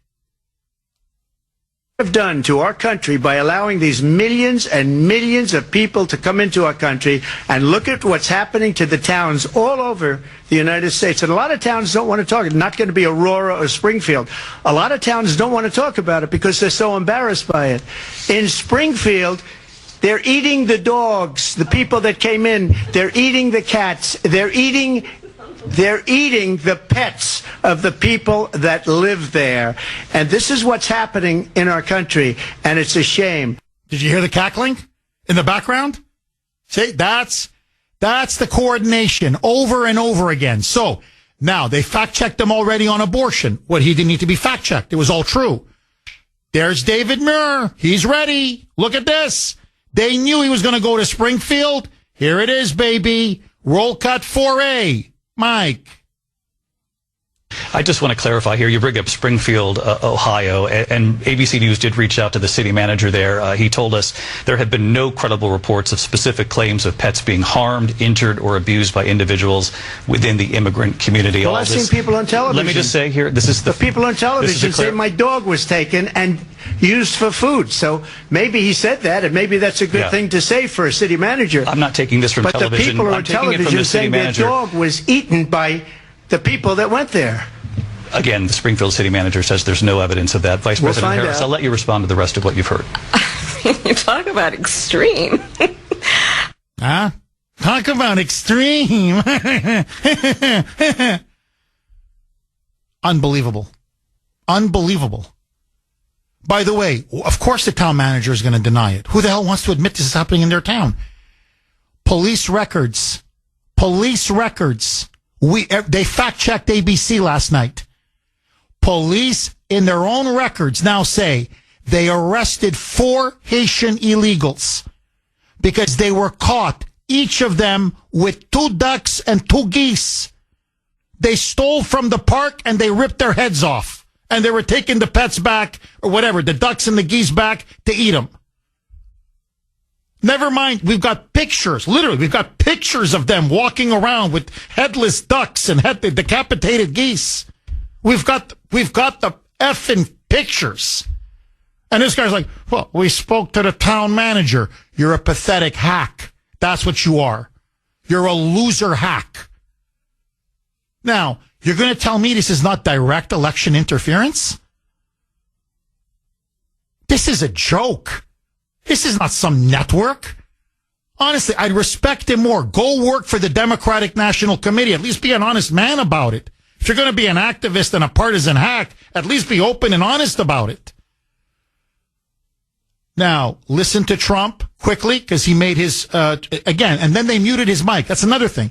They kept cutting his mic off when he was trying to finish his points. And if you remember, I said this months ago, I go, never cede control of the mic with these liberal moonbats. I go, are you crazy? Your voice is your only defense. You don't give that power away under any circumstances. Well, here it is. Trump tries to defend himself. And they already made their point. They tried to paint him as a crazy man, as an extremist, as a liar. She's laughing at him. Murr directly fact-checks him. Never fact-checked her. But they fact-checked him. Roll cut. Here's Trump. Roll cut 4B. Trying to respond to David Murr. Roll cut 4B. Mike. You see what's happening. You see what's happening with towns throughout the United States. You look at Springfield, Ohio. You look at Aurora in Colorado. They are taking over the towns. They're taking over buildings. They're going in violently. These are the people that she and Biden led into our country, and they're destroying our country. They're dangerous. They're at the highest level of criminality, and we have to get them out. We have to get them out fast. And bang, right at that point, they cut him off. Okay, they made their point. Bye. And they did it 7 times. Seven times. David Murr or Lindsey Davis fact-checked Trump. You know how many times they fact-checked Kamala? 0. Zilch. Nada. The story last night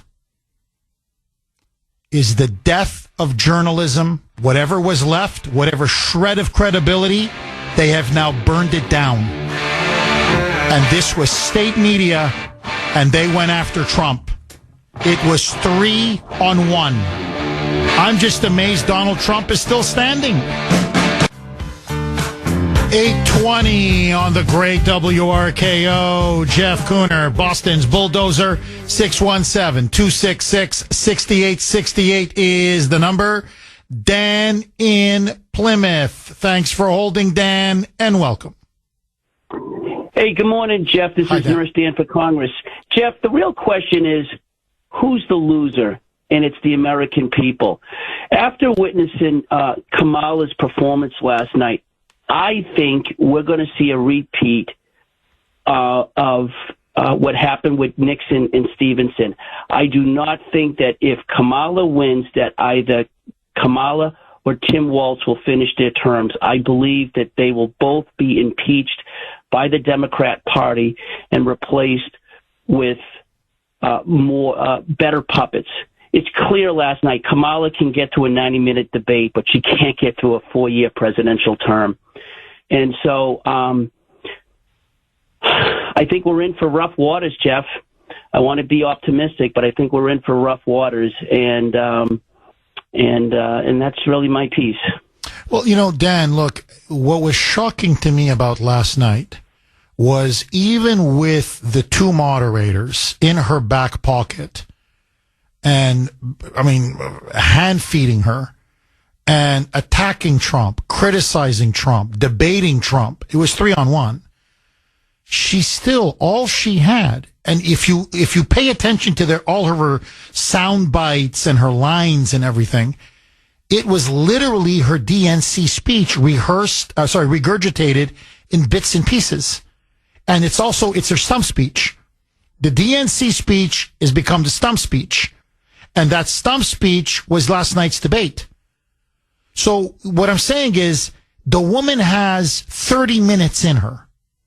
And it's the 30 minutes that they just keep going over and over. And it's the same phrases, the same lines, the same, the same jargon over and over and over and over and over again. An opportunity economy. I come from a middle class family. We have to turn the page on the past. We have to unite. It's the same lines again and again. She's a bad liar. She's an awful candidate. And I'm like, geez, man, if it was 3-on-1, Donald Trump shouldn't be standing today. And instead, I mean, apparently, at least so far, it looks like most of the polls say either he won or it was a draw. I mean, I know the media is trying to claim that this was the greatest debate performance in the history of the United States. But even with all this help, because in the end, this is her problem. She's got nothing. In the end, she has no substance whatsoever. And see, this is the problem with last night. Where does she stand on the issues? We don't know. If you're a Pennsylvania voter, where does she stand on fracking? I don't know. How is she going to get food down? I don't know. How is she going to get gas and groceries down? I don't know. How is she going to secure the border? I don't know. How is she going to stop illegal immigration? I don't know. I could just go on and on and on. So, in other words, it's like, see, that's their problem. And they think they can bamboozle us. But I think now they're getting a little worried. Because this may be good Hollywood production. This may be good political theater. But people are hurting. Look, I can just tell you this, Dan. I don't know if financially I can survive another 4 years of Biden-Harris. What she offered yesterday was more Bidenism. That's essentially what she offered. Even her so-called policy page, it was cut and paste from Biden. So what she's offering us is more of the same. That's what we're getting. And she can do her whole new generation of leadership, blah, blah, blah, blah. I don't care that you're 20 years younger than Joe Biden. What I care about is your policies are the exact same. If anything, they're worse. And America has barely survived the last 3.5, 4 years. It won't survive another 4. That's her problem. And I believe that's ultimately Trump's ace in the hole. What say you? Jeff, there's one bit of hope. Harris did not give herself any wiggle room. She didn't talk about the continuation of student debt relief, and she also staked a position in Israel's corner. And I believe that those two positions could alienate the young voters who may not turn out and vote at all. And if that happens, that benefits Trump and Republicans. There's no wiggle room, and it's going to be hard for her to salvage that position. So I agree. I am optimistic that Kamala is her own worst enemy, and if Trump just stays on the meat and potatoes issues, that Republicans will prevail and we'll have a brighter future. But forget about crowd sizes. Forget about his rallies. Just stay on the meat and potato policy. Bingo. That's all he had to do last night. And she's not backed away from Soviet-style price controls on food. I mean, Trump didn't mention it last night. I couldn't believe it. Food shortages, that's what we're going to get under Kamala Harris.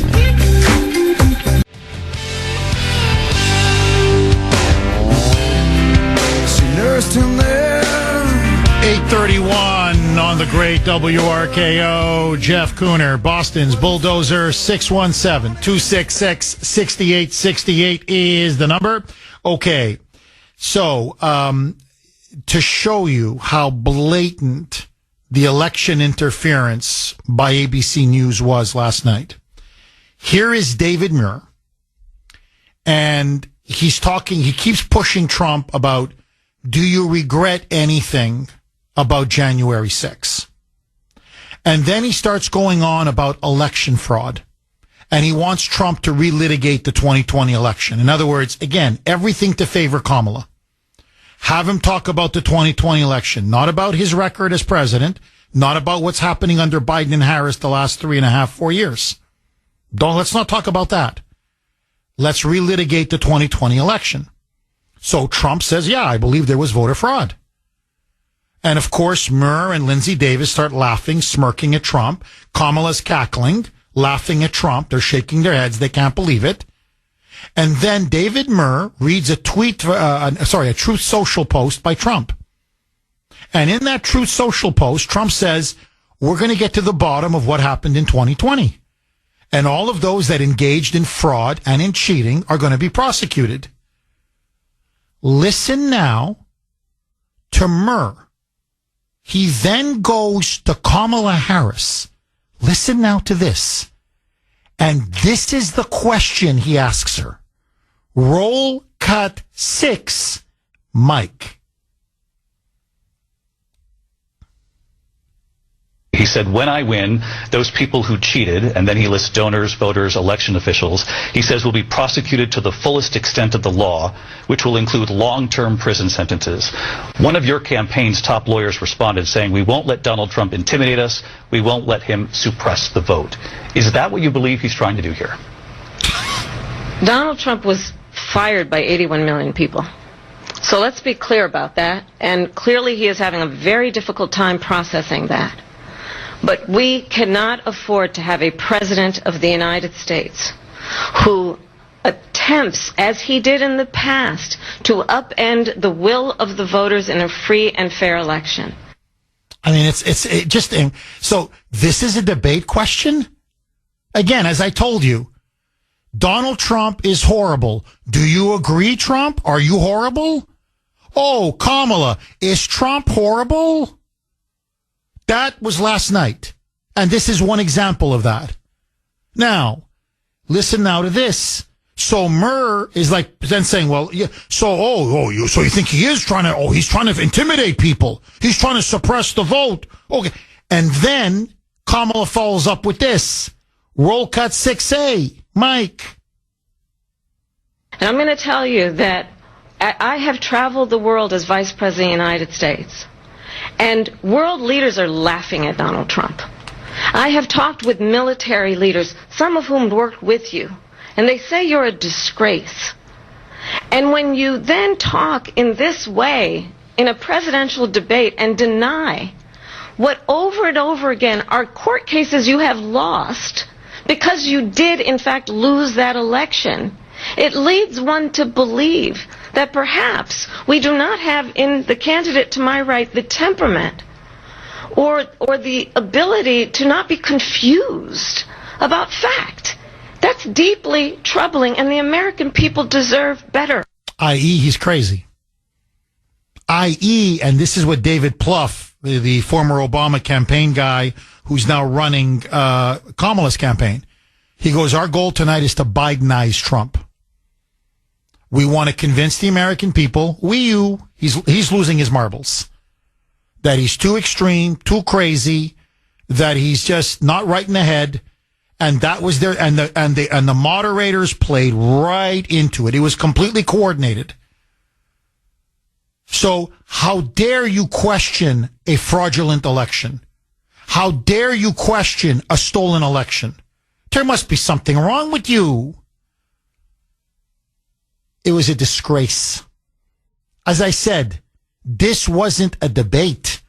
This was a public show trial. 617-266-6868. Agree, disagree. Bob in New Hampshire. Thanks for holding, Bob, and welcome. Good morning. How are you? I'm good. Listen, how are you, Bob? Questions. Why didn't they ask her how many times she went down to the border during her time there? Did she ever go to the border? It's never reported that she went to the border to see what was happening. Number two, her podium had papers on it last night. You weren't supposed to have any papers on your podium. They were clearly visible. A couple of times, the cameras made a mistake and showed them. Nobody's saying nothing about them. You have any comments on that? Well, and Bob, look here. Let me play you one more cut. Okay? Let me just play you one more cut. So as I just played a cut about David Murr. He's interrupting Trump. He's fact-checking Trump. Then he goes to Kamala and says, oh, my God, listen to what he's saying, what he's going to do as president. Oh, my God, are you afraid? Is he trying to intimidate voters? Listen now to Kamala. Okay? This is what she said about Trump's economic plan. I want you to listen now, Bob. Roll cut 7B, Mike. My opponent, on the other hand, his plan is to do what he has done before, which is to provide a tax cut for billionaires and big corporations, which will result in $5 trillion to America's deficit. My opponent has a plan that I call the Trump's sales tax, which would be a 20% tax on everyday goods that you rely on to get through the month. Economists have said that Trump sales tax would actually result for middle-class families in about $4,000 more a year because of his policies and his ideas about what should be the backs of middle-class people paying for tax cuts for billionaires. That's all a lie. Literally, every single word is a lie. Bob, it's a lie. I mean, it's not a distortion, a half-truth, whatever. Well, kind of in the ballpark, but not accurate. I mean, it's a complete lie. He is not pushing a national sales tax. He has never pushed a national sales tax. He's not giving a tax cut for billionaires. That's our middle working class taxes are going to go way down. Small businesses are going to get a huge tax cut. And yes, the corporate tax rate is going to be competitive so we can bring in foreign investment into our country.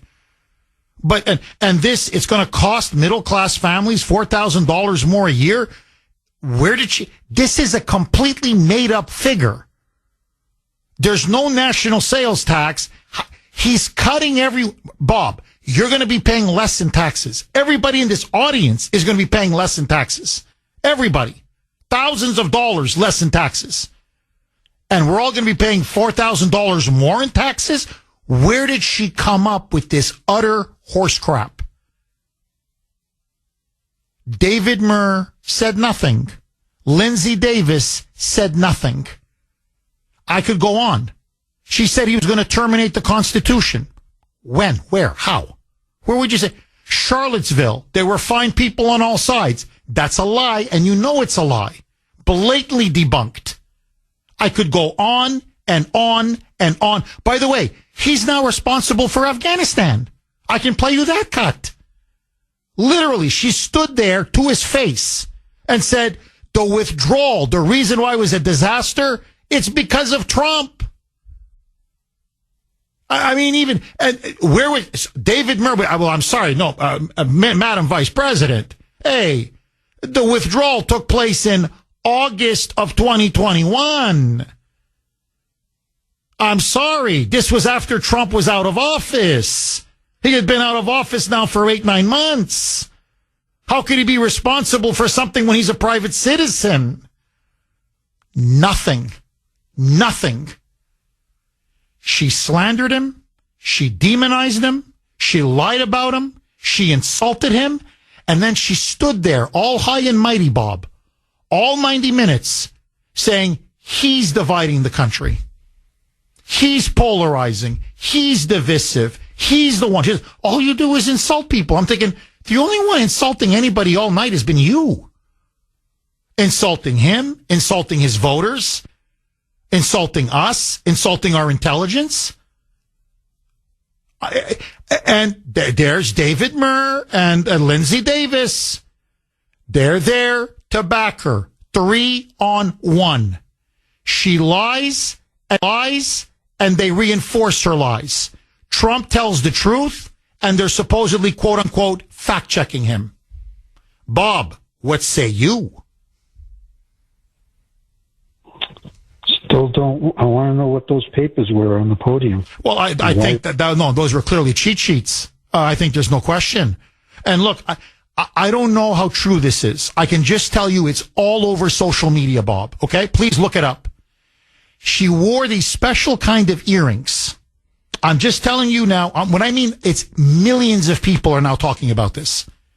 And apparently, though, these earrings are also earbuds.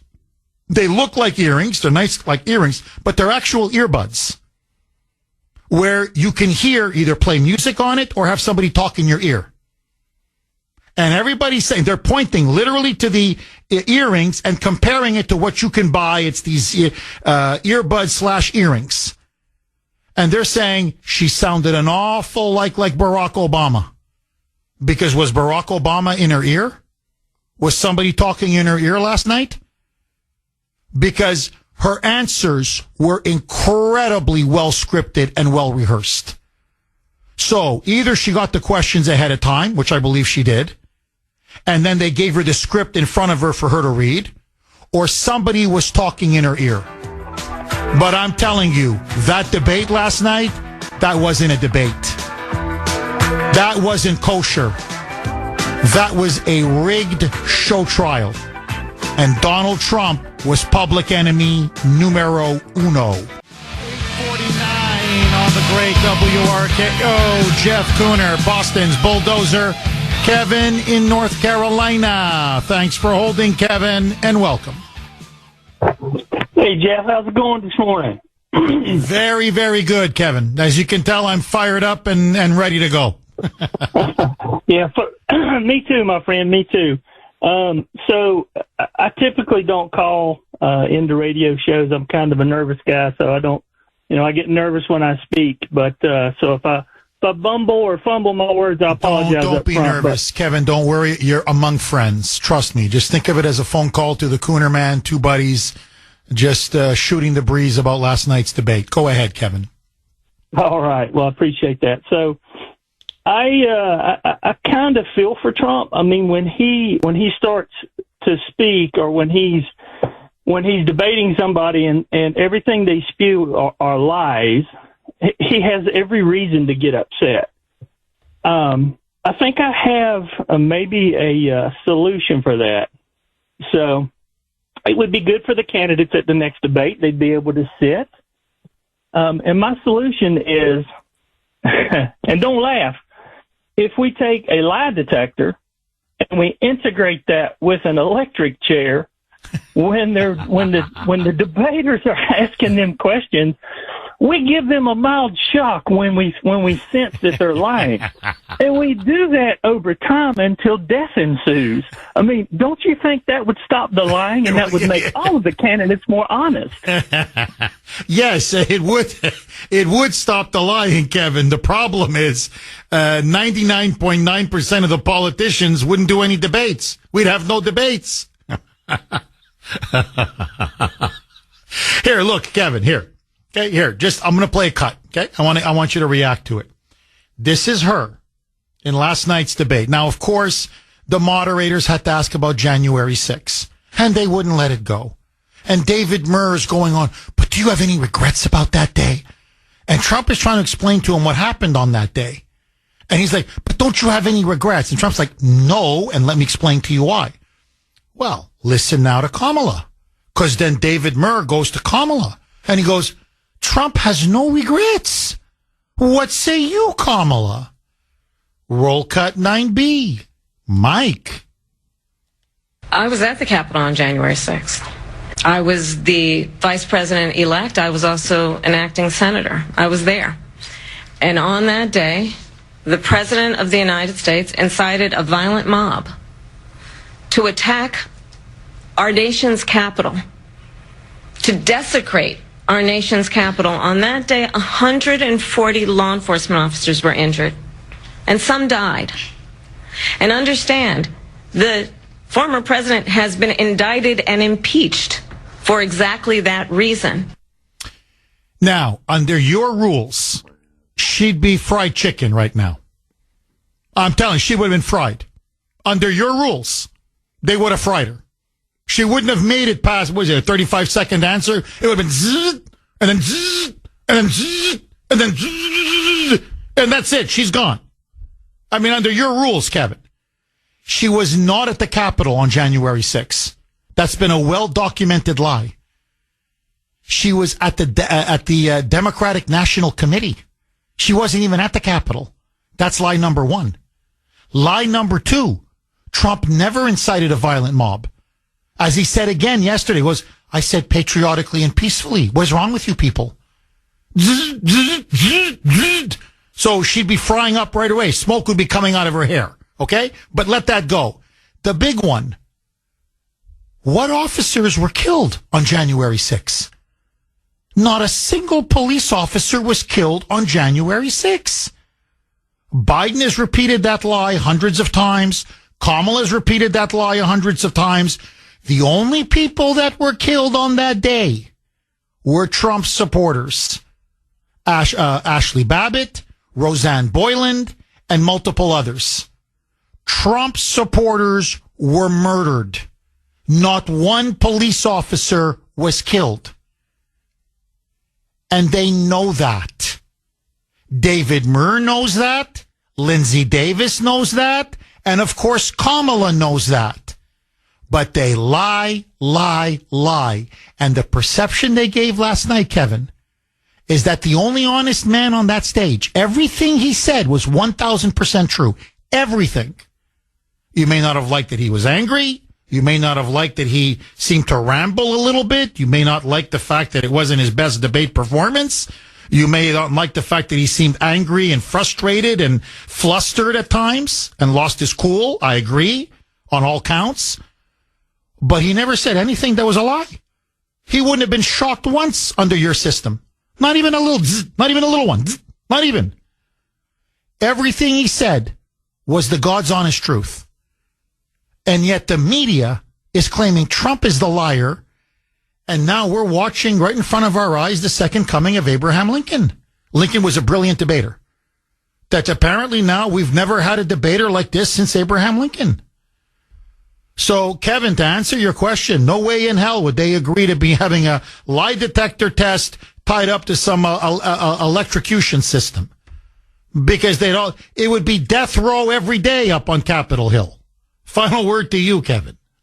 We can start out with a mild shock, and the more lies you spew, the bigger jolt you get.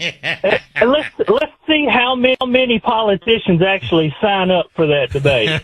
I'm betting maybe 1, 2, 3, maybe. That's going to be about it.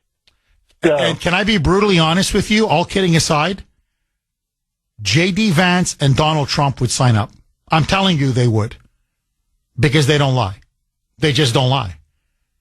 So, there's your 2. And then you can find maybe a handful here or there. And that's it, Kevin. That's why they'll never agree to it. And what's your point now? You just exposed them. And look, Kevin, they failed the voters last night. You want to know the ultimate meaning of last night's debate? Okay, who won, who lost? Honestly, I don't think it's going to change the polls at all. So ultimately, I think it's going to have no impact. But let me tell you who the big losers were. You, me, and the American people. Because we deserved a real, honest debate. And that's the last thing we had last night. Kevin, thank you very much for that call. Don't be a stranger, Kevin. Call again. Tina in Townsend. Thanks for holding, Tina, and welcome. Good morning, Jeff. Hi. I'm sitting here listening to this morning, and everything I keep hearing is I totally agree with you. What you just said, the last thing you said was that we did deserve a better debate. And honestly, we all knew what they were going to pull. I trust Trump. I know he's smart. But what I don't understand, Jeff, is if you know what's going to happen before you go in and play the game, you've got to be prepared. You've got to be on your game. I mean, this is like, we shouldn't all be surprised, like, oh, it was 3 against 1. Come on, do better, Trump. Because he could do better. I don't know if it's his ego. I don't know what it is. But if I could talk to him right now, I would just say, Trump, you knew going in. I don't even understand why every time he's like, I'll debate you. Sure, you can have all the moderators. You can do all the talking. What the heck? This is the most important election of our lifetime, Jeff. And I'm sitting here, I'm watching it last night like you, and my stomach was churning. And I'm like, what the heck are you doing? You're better than this. Do better. Well, Tina, look, Trump's own family and, his children love him to death, have said sometimes my dad is his own worst enemy. And I'm, you know, as one of his deepest, most heartfelt supporters. I mean, I love the man. I truly love the man and everything he stands for and his movement and his agenda, because I think it's going to rescue and save our country. In fact, I know it will. He's sometimes his own worst enemy. And I'll tell you the problem that Trump has. Every great man needs a great wingman. And what I mean by that is a really close advisor, a consigliere, as the Italian mob puts it, but whatever, somebody who will tell you no, who has your back, who has your best interests, who loves you like a brother, but sometimes, or a sister. But sometimes, if you know, a really good brother or a really good sister will say, no, you're brilliant. I love you. And a lot of times, man, you come up with the most fantastic ideas. This one is a bad idea. And you got to have the strength to then stand up to that person, because that person has incredible willpower, and Trump has incredible willpower. And you've got to stand up to that person and basically talk him out of it. And it's not pleasant, because people like that they're fear. I mean, Trump is he's a force of nature. But I'm telling you, I can go through history over and over and over again. And let me tell you who Trump's wingman was. It was Steve Bannon. Steve Bannon was Trump's wingman. Steve Bannon was the only one, and people have talked about this. He goes, he would stand up to Trump. I mean, he believed in the MAGA agenda. He believed in Trump. He believed in him as a politician, his skills, his policies. But he was the only one, pardon my French, but that's what they said, with the quote balls in a meeting to stand up to Trump and say, I'm sorry, Mr. President, that's a bad move. And I'll tell you why it's a bad move. And then Trump would say, well, okay, I'm not going to go with you, Steve. And he goes, no, I'm sorry, Mr. President. In other words, almost grabbing him by the lapels. You've got to listen to me on this. This is not going to work for you. And they would get into shouting matches, the way brothers and sisters do when you're trying to give somebody advice. And, F-bombs are flying or whatever.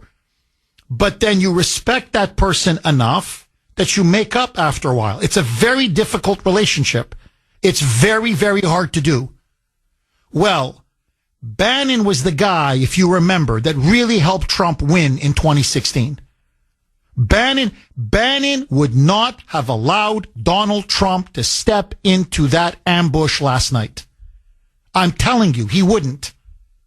He would not have let him do the debate on CNN with Biden, and he never would have let him get into that debate. And they would have been hooting and hollering and swearing, but in the end, he would have convinced Trump, don't do it. He doesn't have that kind of guy now. Now, Bannon was, I believe, going to potentially come back into the campaign. And Tina, where is he now? He's in jail. Just like they put Peter Navarro in jail. Because what the Democrats understand is what we don't. When you go after a great man, you don't just go after him. You go after his right arm. You go after his left arm. You go after his right leg. You go after his left leg. In other words, this top advisor, cut him off. That top advisor, cut him off. This key aide, cut him off. And no great man can win alone. I'm sorry. It's never been done in history. Now, I'm not saying he doesn't have talented people. He's got very talented people around him. But he needs that wingman. He doesn't have it. Reagan had Lee Atwater. Lee Atwater, I'm telling you. And by the way, Lee Atwater won George Bush 41, George H.W. Bush. Who do you think won him that campaign in 1988? It was Lee Atwater. Lee Atwater won him that campaign. So, and then Lee Atwater got brain cancer, and then that's when the Clintons rolled the Bush machine in 1992. All my point is, Trump needs someone who can say no. And who's got his confidence, who has his back, who's a real ally, a real advisor. He doesn't have that. Because I could see it a mile away. It's an ambush. Don't walk into it. And he did. Now, to me, the good news is I don't believe it's going to change the polls. I think it was a bad night, but I think ultimately it's not going to affect the election. What's frustrating, and I'm bearing my soul now, is that he could have knocked her out last night. It was a huge missed opportunity. He could have crushed her. And this thing would be over, baby. As they say, good night, Irene. Okay, joining me now, as she always does at this time, Dr. Grace, putting liberals in their place. Grace Vuoto, my wonderful better half, my wonderful wife. Grace, I've got to ask you, who won, who lost? What was your impression of last night's debate? Jeff, thank you so much for having me on. This was Donald Trump's worst debate performance since he came onto the political scene in 2016. He lost. Harris won. He walked into a trap. He was not ready. He missed opportunity after opportunity. He had no strategy. He had no focus. And he didn't know who he was appealing to. She was ready. She was rehearsed. She had a strategy, and she was appealing to women and undecideds and never Trumpers. She knew exactly what she was there to do, and she did it. He didn't know why he was there, what he was doing. He simply reinforced the MAGA base, and that's it. He let her get under his skin, and he blew opportunity after opportunity after opportunity. It was a really frustrating night. Yes, the moderators were a disaster, but they are all the time. So I agree 100% with your last caller. You know that this is going to happen, so you got to be ready for that to happen. And all he had to do was ask her again and again, do you support the Biden-Harris record? Yes or no? Do you support what Biden did on energy? Yes or no? Do you support what Biden did on the economy? Yes or no? Do you support what Biden did on immigration? Yes or no? And I would have stood there and forced her to answer those questions. Because what she did is this. Every time Trump attacked Biden, she said, well, you're running against me. So she played the misogyny card, like, talk to me. But every time she needed the experience, the aura of, I can be commander-in-chief, then she ran behind the Biden coattails. So which is it? Are you part of the Biden-Harris administration or not? Answer that question to the American people, because you're part of it when you want to claim that you're experienced, but you're not part of it when you want to run away from the disastrous policies. Jeff, he could have eviscerated her. 80% of your callers on that stage could have eviscerated her last night, and Donald Trump did not do that. And so I was extremely frustrated with him. Of course, I'm furious at the moderators. It was definitely 3 against 1, but we know that's going to happen. He's been at war with them since 2016. He's been at war with the media. What do you think is going to happen? They're going to throw roses at you? They're not. Grace, what do you think happens now going forward? Kamala's people immediately said they want another debate with Trump, maybe in early October. Will that happen? And should Trump do another debate? Well, listen, right now, what is really happening is this. We have a huge gender gap in this country. There are 8 million more women or more female voters than men. 70% of women vote, 68% of men vote. So Harris realizes, hey, the more I keep doing this, the more females are going to vote for me. And she did everything that they told her to do. During the DNC, there were 2 very important speeches. One was from Hillary Clinton. Hillary Clinton shored up the female vote. And her speech was the second most important speech. She told the illegals she's giving them amnesty. So they're going after the women. They're going after the illegals. And they got them now. And last night she had another mission. Go after the undecided. Go after the never Trumpers. Go after the people who don't follow the news and are just tuning in right now. Who do you think won those people? Trump never even spoke to those people once. He never even spoke to women directly. He could have said to the females out there, don't you want to feel safer than you feel right now? I delivered safety. And you know what astonished me, Jeff?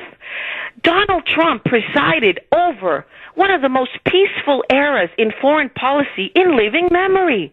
He was one of the best commander-in-chiefs in terms of the peace and stability around the world. And yet, he was so defensive on those points, getting lost, going down all these rabbit holes. He had to project confidence and so much pride in his record. Instead, he was frazzled by her, by the most incompetent vice president we have ever had, and by the most disastrous administration. His record is so strong. I do not think he was a great spokesman for his own brilliant record. That's what just frustrated me. To answer the question, I know you're saying he missed opportunity after opportunity after opportunity, and I agree with you. The question now is, will there be a second debate, and should Trump agree to a second debate? In other words, who needs a second debate more, Trump or Kamala? If I was advising Harris, I would say you don't really need one, but you know what? If you get one, you just deploy this same strategy again, and you're going to get more and more women and undecided to go your way. And if I'm on Trump's team this morning, I'm berating him and saying, listen, sir, I'm sorry, but this is what you need to do. And if we accept another debate, it's going to be with moderators that we can trust in an arena that's going to be fair, and you're going to have a strategy, and you're going to have focus. Otherwise, there's no point in doing it. And if I'm his advisor and I see that it's going to be a repeat of this, just wing it and hope for the best, I would be advising him, forget it. You can't do it anymore. He was much more nimble before. He could go into a hostile environment, and before we knew it, we were laughing at a funny joke he made. He was able to expose the ruling class with his charm, with his humor, with his composure, with his wit. Why didn't he call them out on that stage? He always has before. He would say, you guys, you're all fake news. You're all ganging up on me. He could have done that. He used to do that so brilliantly before. He didn't show any of the nimble ability that he had before. And as his advisor, I would be assessing him. Are you going to go back to the strategies that worked, or are you going to do this other? I don't know what that was last night. I truly don't know what that was. There was just no point to him being there. I mean, if you're going to go there to talk to MAGA, just keep doing your rallies. But that debate was not for MAGA. MAGA's already in your camp. We have been talking with Dr. Grace, putting liberals, and I guess in this case, Trump, in his place. Not happy with Trump's performance, that's for sure. Dr. Grace, thank you so much for coming on the Kuhner Report. Grace Woto, do you agree with Grace? She said Trump had no strategy, and it showed. Agree, disagree, all of your calls. Next.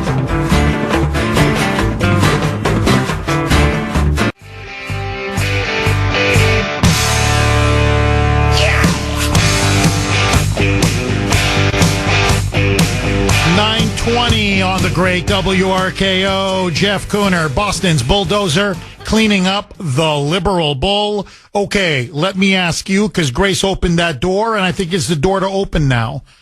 Should Trump do another debate? I mean, just what do you think? Should he do Kamala Harris's people? At least that's what they said last night. They said they want another debate. I don't think they're going to do it on Fox News, that's for sure. Probably CBS or NBC News or another one of these hate Trump fake news networks, corporate media. But still, should Trump do another debate? Harris's people are saying let's do it in early October. Good idea, bad idea. 617-266-6868. Lines are jammed. Greg in Sharon. Thanks for holding, Greg, and welcome.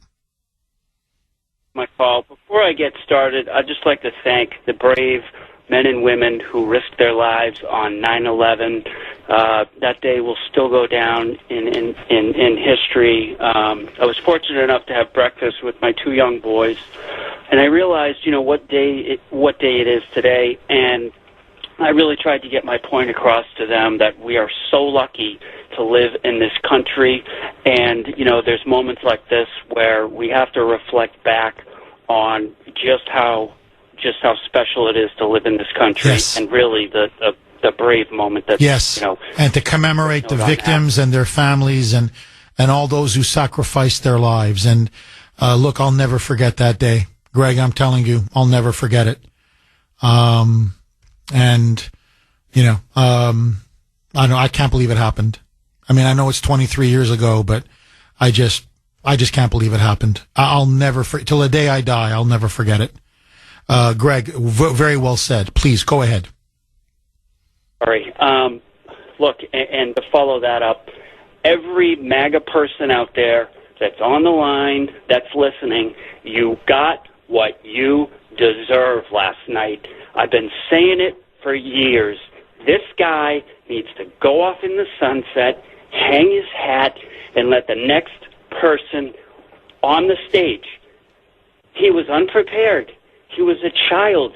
He went down every avenue that Kamala Harris opened, every door she opened. He couldn't wait to just rush in there. He knows that he's in a lion's den. I mean, it could not have been more obvious. And this guy, you know, we know the media is against him. We've known that for, 8 years now? And now this is all of a surprise? This is a surprise that the moderators ganged up on him? Come on. If we're asking that question or making that statement, we're just fooling ourselves. Look, he shouldn't have been on that stage. I just looked at the primary votes here in Massachusetts when he went up in the primary for re-election here.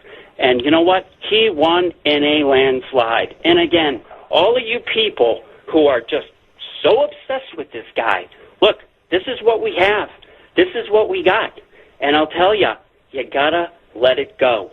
He's gonna be on the ballot. I get it. I'm gonna vote for him too. But you have to realize in the back of your mind, if he doesn't win, and God, I hope he does, if he doesn't win, are you still going to vote for this guy in 4 years? Well, he's 78 years old, so the answer is no. There's no way. This is it. This is his last kick at the can. I think, Greg, the flaw in your argument, and I understand your frustration, believe me, but the flaw in your argument is, who would have been the other person? Who's the other alternative? Who would have been up on that stage that could win this election?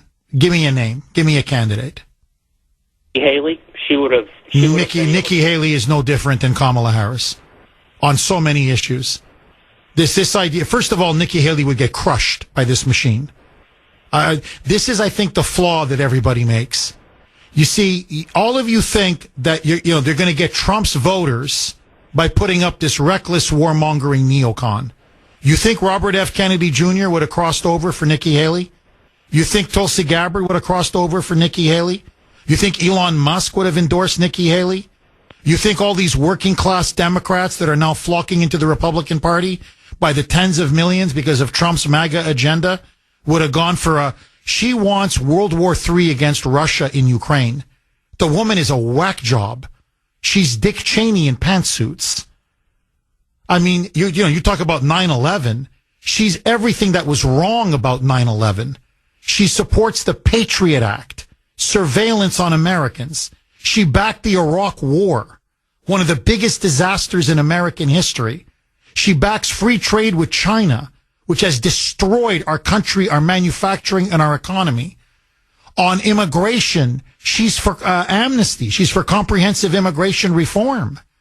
She's a complete and utter neoconservative. In other words, she's Dick Cheney / Liz Cheney. And if you think putting up a neocon up on that debate stage is going to be the salvation of the Republican Party, Greg, I got to tell you, man, you got to be smoking something. So the problem is there is no viable alternative to Trump now. 4 years? Yes. Maybe I think J.D. Vance is the heir. But neocon Nikki? No way. No way. Look, I would have said DeSantis, but look, I'm beyond frustrated by last night. I think everybody is. No, I hear you. The problem with DeSantis is, look, I think he's done a very good job as a governor of Florida. But he's showing he's a horrible campaigner. He doesn't have the charisma factor. The only guy that could have taken us to the gates of victory is Donald Trump. And God willing, he will. 9:31 on the great WRKO. Jeff Kuhner, Boston's bulldozer. Gino in Buffalo. Thanks for holding, Gino, and welcome. Hey, good morning, Goomba. How are you today? I'm doing great. How are you, Gino? I'm doing good, Jeff. I just wanted to say it's constantly no clapback from I shouldn't say our party because I'm not a Republican, but from the conservative side. When Trump, no matter what he does, he is under scrutiny, whether he performs good or bad. What should be called out today is the amount of lying that woman does every time she opens her mouth. Trump is defending himself. This woman just lies on top of lies. And if you think there's one world leader that would spend more than 10 minutes in a room listening to that high-pitched, scraggly cat voice that Trump's being laughed at and she's not, you're out of your mind. Well, look, Gino, just to piggyback off of what you're saying, and they laughed at him. I couldn't believe this. Vladimir Putin endorsed Kamala Harris.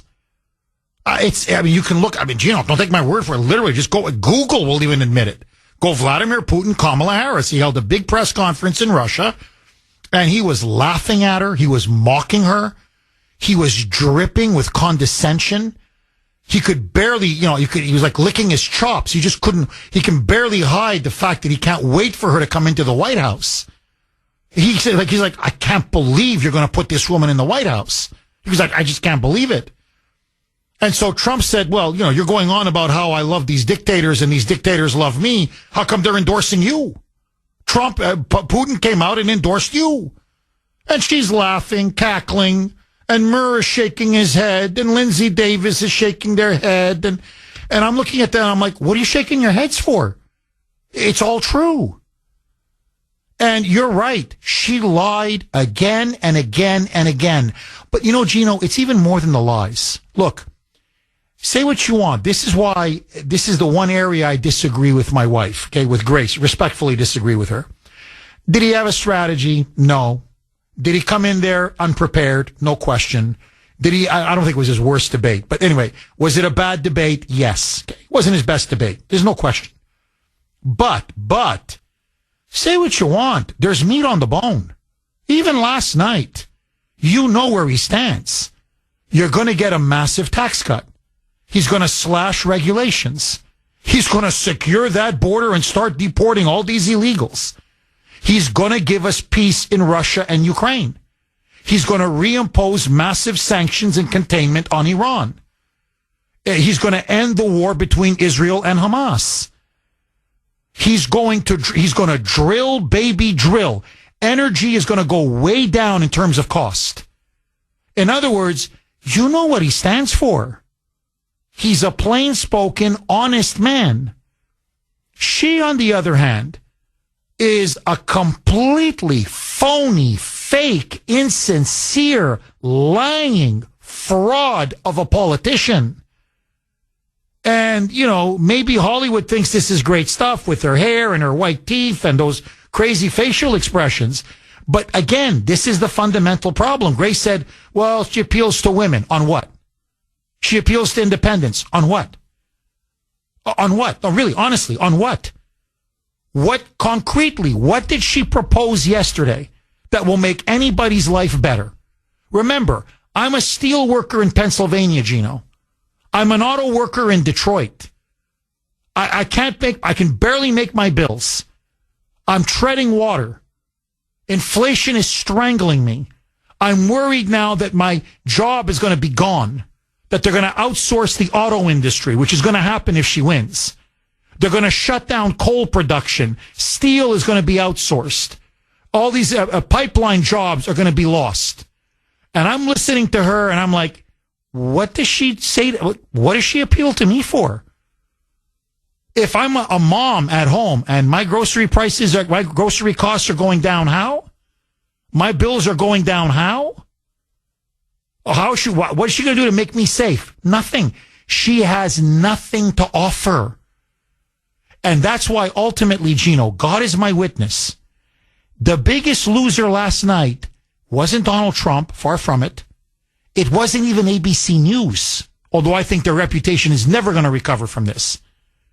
It was you, me. It was the American voter. Because we are now 50 days away. Okay? 50 days away from the most important election in our life, if not in our country's history.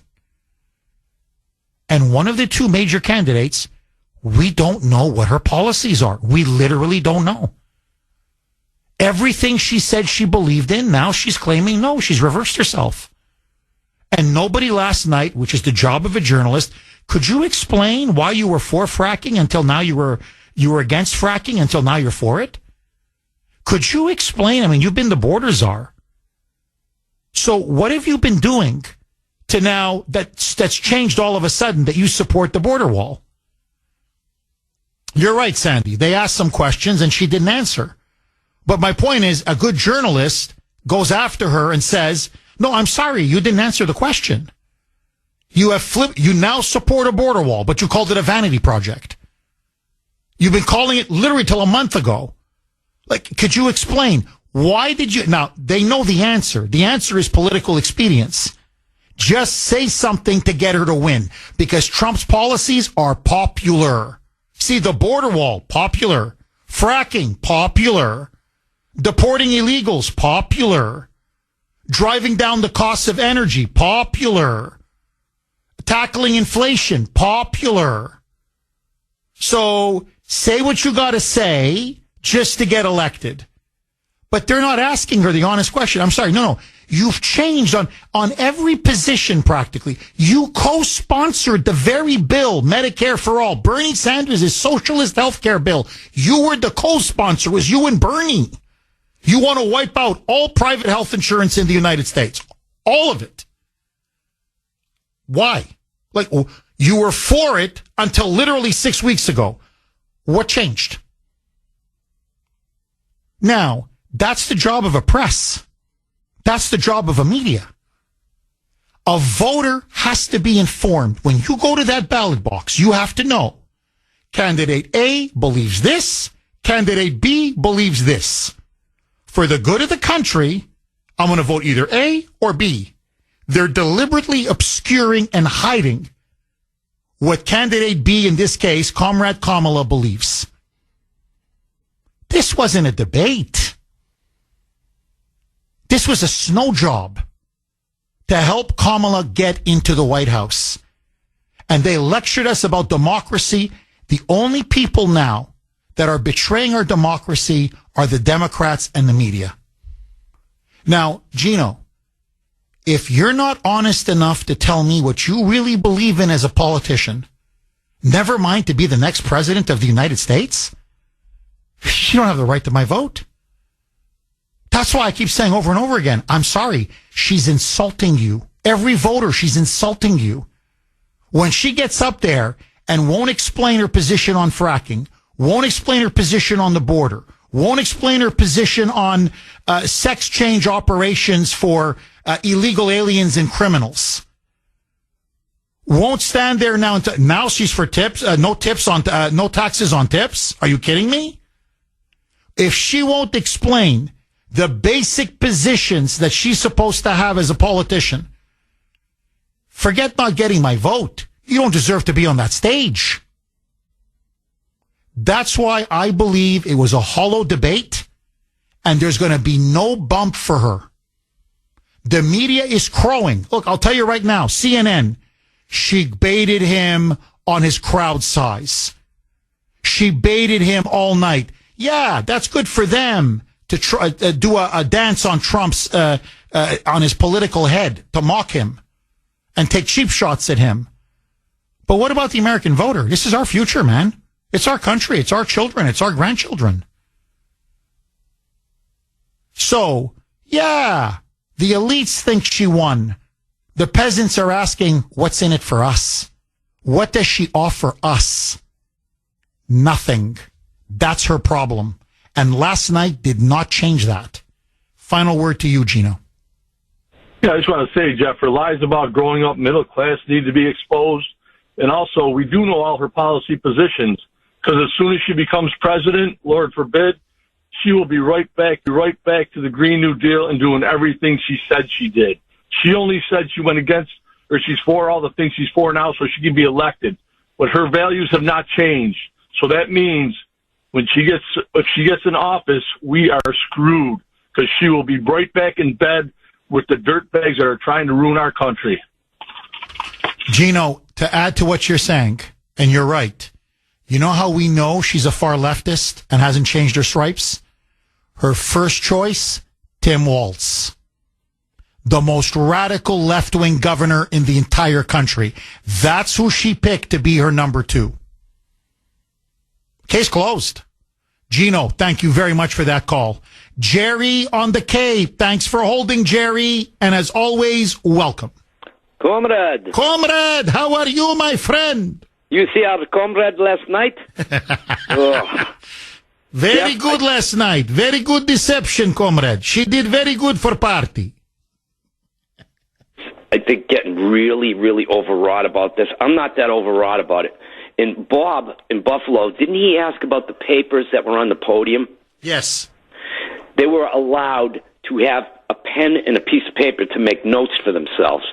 But, you said something striking, Jeff, and the reason why I called is this. She kept looking and squinting at the podium like she was having trouble hearing. And that's exactly what it was. She couldn't hear Hussein telling her what to say.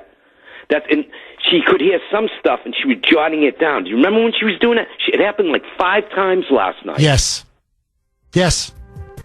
Jerry, I want to please hang on, because I said it's all over social media now.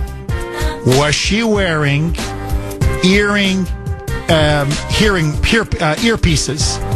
Essentially headphones. More next.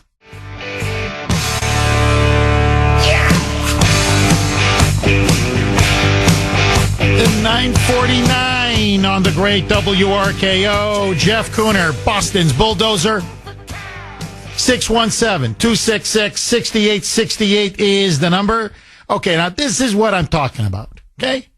Even in my own family, I'm always surrounded. It's incredible. So, my sister, who lives out in Tucson, Arizona, obviously listening to the show, she watched last night's debate. So, who do you think she agrees with? Her brother, i.e. me, or Grace? Okay, my wife, her sister-in-law. You guessed it, Grace. So, here's what she just texted me about 5 minutes ago. Jeff, I'm sorry. I disagree with you, and I agree with Grace. Many women are emotional voters. Kamala smiled, she laughed, and she stood up to the evil orange man who, quote-unquote, hates women. Trump needed to tap into that and address it. He failed. Grace is right. Kamala won last night. Interesting. So I'm thinking, maybe on the PR front, Trump did seem rattled and off his game and upset, but I don't know that this actually converted voters. I don't think so, but Grace says don't underestimate the appeal this had to many women. Now my sister says the same thing. So what say you? 617-266-6868. And in many ways, even the bigger question, should Trump do another debate? Who needs another debate more?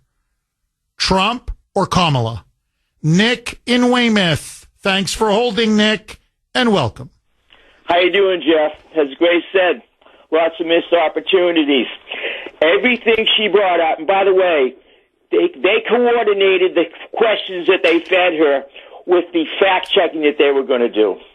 And by the way, the Biden debate, it wasn't such a great performance by Tapper and Dana Bash there. The idea was to get rid of him, okay? And he might have been in on it or not in on it, Biden himself, but that was to pave the way for her. Anyways, The topics are the same as they always are. Sorry, I don't mean to cut you off. I just want to, just 10 seconds, because I think you touched on something. You're right. I think the reason why, in retrospect, you said, well, Dana Bash and Jake Tapper were semi-fair. Like, surprisingly, not too bad. I think you're right. Because they wanted Biden knocked off. So they said, you know what? Let's just tee it up and see if Trump destroys him. And Trump, I think, was expecting the same kind of treatment tonight. He said, well, CNN was fair to me, or whatever, relatively fair. ABC will be the same. And instead, they caught him. They caught him. CNN, that debate wasn't an ambush. But last night, that was an ambush. Keep going, Nick. You're on a roll. Tops to bring up were expected. Same old crap. January 6th. All he has to say was, I was acquitted in a constitutional process by the Senate. Bingo. That's it. Okay. She brought up the constant story lately of a girlfriend of hers who was sexually abused. Perfect time to jump in and bring up San Francisco, where she obfuscated and obstructed justice of the rampant pedophilia by the Catholic Church in San Francisco for years. She refused to release evidence compiled by her predecessor, okay? So she aided and abetted that, and there are 1,100 current cases. There was 500 at the time. She refused to give up the evidence, okay? You jump in on that story. Okay, here's a story. By the way, things that weren't brought up, it should have been brought up. First-time homeowner, she says. He should have brought up, hey, pal, it was 2.75% rate when I was a president to borrow money to buy a home. It's 6.75. That's 200% increase, okay? Okay, finally, the final thing is this, and here's the home run ball, okay? I brought this up on a show yesterday on your network. They disagreed. But anyways, the gift was there. He called her a liar all night, and he should have said that. But I'm going to tell you someone else who called you a liar without realizing it. That is the immortal Bernie Sanders. He said, when asked about the flip-flopping, okay, well, she's being pragmatic. Well, let me tell you, Jeff, okay? Every liar is pragmatic, okay? An honest person is not pragmatic when they tell you their views.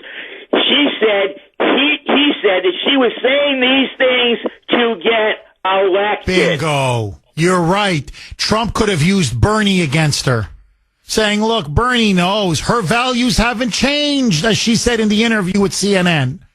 She's a Bernie Sanders progressive. She's a Bernie socialist. She's a Bernie radical. Even Bernie says it. He goes, no, she's just lying to win. That's it. That's why, to bamboozle you. John in Norfolk, I've got 1 minute. Go. Hey, Jeff, how you doing? I just wanted to point out one thing. I think you're wrong as it being a 3-on-1. I think it was more than that. The earrings she was wearing and her pace that she was speaking, it definitely sounded like she was getting fed something into her ear. Well, John, it's an earring earbud. This is what people are saying on social media. And it's a specific brand. It looks identical to the earring that she had last night. Identical. So, anyway, John, I'm sorry we're up against it, but I'm not going to let this story go. We're going to revisit this tomorrow, I promise. Now the question is, was Kamala cheating? Was she cheating? I gotta go. Bye-bye.